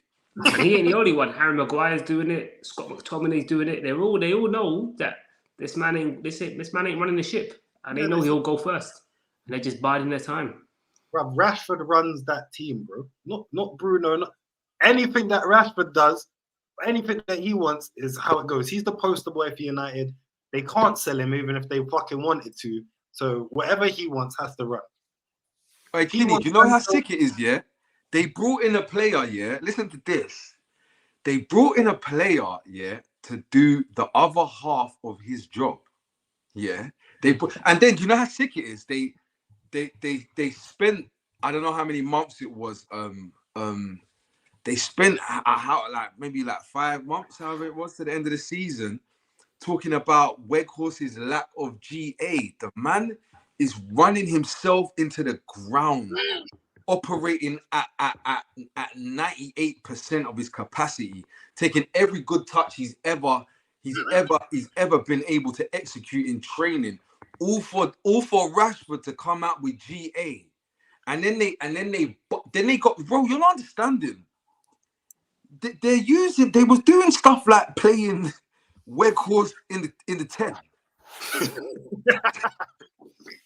and there's a guy, wait, Weghorst is like, just take it, zoom out, Weghorst is playing in the 10 and can't score goals because he's knackered, and he's running. They're saying, Weghorst makes so many he's a pressing machine, and this guy is getting GA, and then they're surprised this season when there's no slave, there's no hired slave to run himself into the ground. Suddenly, it's come on, man. This guy's got goal because he's not a strong leader. Because you know what? If he was, he'd say, you know what? Weghorst facilitates for my team. So I'm going to stick with that. The public wasn't with it. So he pivoted. Because you know why? He's a rat that will do anything required to stay in a job. And that's exactly why he's not the man for the Man U job. Because you see the real Man U dogs, they either go out on their shield or they actually do. They're actually them guys. Like, and he's neither. He's a guy. A real man don't ask for an apology. Don't need to force you to have an apology. The fact that he's trying to force Sancho, that says it all. Man's power hungry. Man told him to apologize, bro. Man said you can't come back, and Sancho said, "Cool, bro. I'm playing pro clubs anyway." Like, he said, "Give me my 350 because I need to buy some FIFA points." Bro. He does not care. You know what? That is a good way to wrap this up. I want to say again, I'm going to say thank you to Scorch for attending and for keeping up with his word and coming up on this stream after the game as well. Because, you know, I was ready for smoke. I thought Liverpool was going to get the 3 points, but also make sure you guys are following the Armchair Gaffers. Scorch, is there anything you want to say before we... No. Just have a look on the YouTube channel, Armchair Gaffers. We're on across everything. Spotify, yada, yada, yada, Apple Music, all the stuff, our podcast. I appreciate you. And to my co-hosts, Chinny and Mr. Y. No, bro.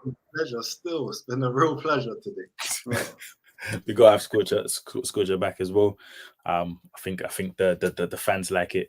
The team likes it. So we'll definitely have you back on as well. I'm saying thank you to everyone that was watching, that was viewing. Comment, like, subscribe, Twitter, Instagram, TikTok, all the good stuff. Peace.